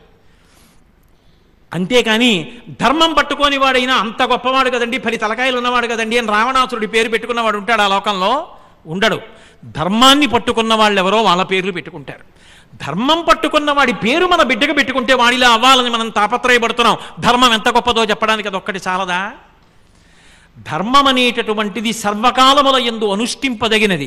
అందుకే కోపము ఎంత ప్రమాదాన్ని తెస్తుందో ఆలోచించుకుంటే అంతకన్నా పెద్ద శత్రువు లేదు. కామక్రోధశ్చ లోభశ్చ దేహే తిష్టంతి తస్కరాః జ్ఞానరత్నాపహారాయ తస్మాత్ జాగ్రత్త జాగ్రత్త అంటారు శంకర భగవత్పాదులు. ఒక్క విషయాన్ని చెప్తూ అత్యంత ప్రధానమైన బహుగంభీరమైన విషయాన్ని నేను ప్రస్తావన చేస్తున్నాను. దయచేసి చాలా జాగ్రత్తగా దీన్ని పట్టుకునే ప్రయత్నం చేయండి. నేను ఒరిపిడి అని నిన్నను ప్రారంభం చేశా. ధర్మానుష్ఠానమునందు ఎవరికీ చెప్పుకోలేని ఒరిపిడి ఒకటి ఉంటుంది. ఏమిటా ఒరిపిడి అంటే, ధర్మం అనుష్ఠించాలి అని మనసులో కోరిక ఉంటుంది కొంతమందికి. పాపం ఎవరూ దోషభూయిష్టమైన జీవితం ఉన్నవారు కారు. అయ్యో ధర్మం ఇంత గొప్పది, ధర్మం పట్టుకోవాలి తాపత్రయం ఏర్పడింది, నేను ఏది ఏమైనా సరే ధర్మాన్ని పట్టుకుంటాననుకున్నాడు. కానీ కామము లాగేస్తోంది, క్రోధము లాగేస్తోంది. ఈ కామము లాగేయడంలో ధర్మాన్నించి విడిపోయి అర్థ సముపార్జన చేస్తున్నాడు. ధర్మం నుంచి విడిపోయి అర్థాన్ని ఖర్చు పెడుతున్నాడు. ధర్మం నుంచి విడిపోయి కోరికలు పుడుతున్నాయి, ధర్మం నుంచి విడిపోయి కోరికలు తీర్చుకుంటున్నాడు. ఇప్పుడు ఏం చెయ్యాలి? అది ఒరిపిడి. బయట వాళ్ళకి చెప్పలేడు, లోపల బాధ. ధర్మం అంత గొప్పదని తెలుసు, ఆయన చెప్పింది నిజం, శాస్త్రములన్నీ చెప్పేయి, కానీ నేను ధర్మం పట్టుకోలేకపోతున్నాను. ఎలా? ఇప్పుడు ఆ మాట ఎవరికి చెప్పమని చెప్పిందంటే శాస్త్రం, నీకు అసలు ఈ కోరికలు పుట్టడానికి కారణమైనటువంటి మనసు శుద్ధి పొందలేదు కాబట్టి ఈ ప్రశ్న వచ్చింది. అద్దానికి దుమ్ము పట్టి ఉందనుకోండి, నా ప్రతిబింబం కనపడదు. అద్దం కదులుతోందనుకోండి, నా ప్రతిబింబం కనపడదు. ముందు శుద్ధము కావాలి, 2 స్థిరత్వము కావాలి. అది కదలక అంటాడు. అందుకే మహానుభావుడు యయాతి కొడుకు పూరుడికి ధర్మం గురించి చెప్తూ, ఆ వినయంతో ఆ నిలబడగలిగిన స్థితి రావాలంటే, అయ్యా నా మనసు నా మాట వింటలేదు, ధర్మం గురించి తెలుసు కానీ లొంగిపోతుంది కామానికి, ధర్మం గురించి తెలుసు లొంగిపోతుంది అన్యాయమైన అర్థానికి. ఎలా అంటే, అప్పుడు ఎవరికి చెప్పాలంటే, నీకు మనసునిచ్చినా మనసుని నువ్వు సక్రమంగా వినియోగించుకోలేకపోతున్నానని, బుద్ధినిచ్చినా సక్రమంగా వినియోగించుకోలేకపోతున్నానని, గురువు శాస్త్రము ఉన్నా పట్టుకోలేకపోతున్నానని, కాబట్టి నువ్వు సంస్కరించి వీటిని బాగు చెయ్యమని ఎవరికి చెప్పాలి అంటే, ఇచ్చిన భగవంతుడికి చెప్పాలి. అది శరణాగతి అంటారు. త్రికరణ శుద్ధిగా భగవంతుడి దగ్గరికి వెళ్ళి చెప్పుకుంటారు. అయ్యా నేను ఇంత గొప్పవాణ్ణండి అంత గొప్పవాణ్ణండి అని నటించడానికి భగవంతుడి దగ్గరికి వెళ్ళరు. కన్నీళ్లతో తన దోషాలు చెప్పుకుంటారు. అది శరణాగతి. ఒకనాడు దూర్జటి శ్రీకాళహస్తి క్షేత్రంలో శివలింగం దగ్గరికి వెళ్ళి చెప్పాడు, రోషీరోయదు కామినీ జనుల తారుణ్యోరు సౌఖ్యంబులన్ బాసీబాయదు పుత్ర మిత్రధన సంపద్భ్రాంతి వంచాలతల్ కోశీకోయదు నామనంబకట నీకున్ ప్రీతిగా సత్క్రియల్ చేసి చేయదు దీని త్రుళ్ళనచవే శ్రీకాళహస్తీశ్వర అన్నాడు. ఎంత సంపాదించినా ఏమి సంపాదన అనిపిస్తుంది ఈశ్వర. రెండో రోజు మళ్ళీ మొదలు, ధర్మం తప్పి సంపాదిస్తా, కామం. సరే, మీకు పద్యం చదువుతుంటేనే అర్థమైంది. రోషీరు యదు కామినీ జనుల తారుణ్యోరు సౌఖ్యంబులం. ఎంత అనుభవించినా ఈ పాత్రలో ఉన్న పాయసం అదే రుచి, ఇది బంగారు పాత్ర, పక్కన ఉన్నది వెండి పాత్ర, ఆ పాయసం అదే రుచి, ఆ పక్కన ఉన్నది మట్టి కుండ, అందులో ఉన్నది అదే రుచి. ఈశ్వరుడు నాకు మట్టి కుండని ఇచ్చాడు, అయితేనే పాత్ర సంబంధం, పాయసం అదే రుచి కదా, బంగారు పాత్రలో పాయసం గురించి నేను ఎందుకు వెంపర్లాడాలి అన్న బుద్ధి నాకు కలగట్లేదు ఈశ్వర. ఇంతకన్నా పవిత్రమైన సభలో నేను మాట్లాడకూడదు. నాకు ఇచ్చిన మట్టి కుండలో పాయసం తాగినా, బంగారు పాత్రలో పాయసం తాగినా అదే రుచి అయినప్పుడు నేను అసలు బంగారు పాత్రలో పాయసం తాగాలని ఎందుకు వెంపర్లాడాలి? మట్టి కుండలో పాయసం ఎందుకు తాగలేకపోతున్నాను? ఎందుకు తృప్తి పొందలేకపోతున్నాను? ఈశ్వర, దీని త్రుళ్ళనచవే శ్రీకాళహస్తీశ్వర, దీన్ని శుద్ధి చెయ్యి. నేను చేసుకోలేకపోతున్నాను, నా స్వప్రయత్నంతో ఊరిపిడి పడిపోతున్నాను, ధర్మం రక్షిస్తుందని తెలిసి తప్పిపోతున్నాను. ఈ లోపల పెద్ద అంతర్మథనం ఇది నన్ను లాగేస్తోంది ఈశ్వర, తట్టుకోలేకపోతున్నాను. నీ బలహీనతని నువ్వు చెప్పడం శరణాగతి. శరణాగతి ఉత్తరక్షణ ప్రయోజనాన్ని ఇచ్చేస్తుందంతే. ఒకనాడు గజేంద్రుడు చేశాడు, చేసినప్పుడు నియమం పెట్టాడు, నిన్ను నువ్వు మరిచిపోయి రావాలన్నాడు. వచ్చాడా లేదా? అలా వైకుంఠపురంబులో నగరిలో ఆ మూల సౌదంబుదాపల మందారవనంతరంబృతర ప్రాతేందు కాంతోత్పలోత్పల పర్యంకరమా వినోది యుగువాపన్న ప్రసన్నుండు విహ్వల నాగేంద్రవు పాహీ పాహీయన కుయ్యాడించి సంరంభియై సిరికింజప్పడు శంఖచక్రయుగముం చేతూ ఈ సంధింపడే పరివారంబును జీరడ భ్రికపతిన్ మన్నింపడు ఆకర్ణికంతరధమ్మిల్లము చక్కనొత్తడు వివాద ప్రోద్ధిత శ్రీ కుచోపరి చేలాంచలమైన వీడడు గజప్రాణావనోత్సాహి. మన బలహీనత మనం పరమేశ్వరుడికి చెప్పగలిగితే శరణాగతి. చెప్పాడు దూర్జటి. ఎందరో పెద్దలు వెళ్ళి భగవంతుడి దగ్గర చెప్పుకున్నారు, ఈశ్వర జోక్యం చేసుకుని నాకు చిత్తశుద్ధిని, ఈ దుర్మార్గపు బుద్ధి వద్దు.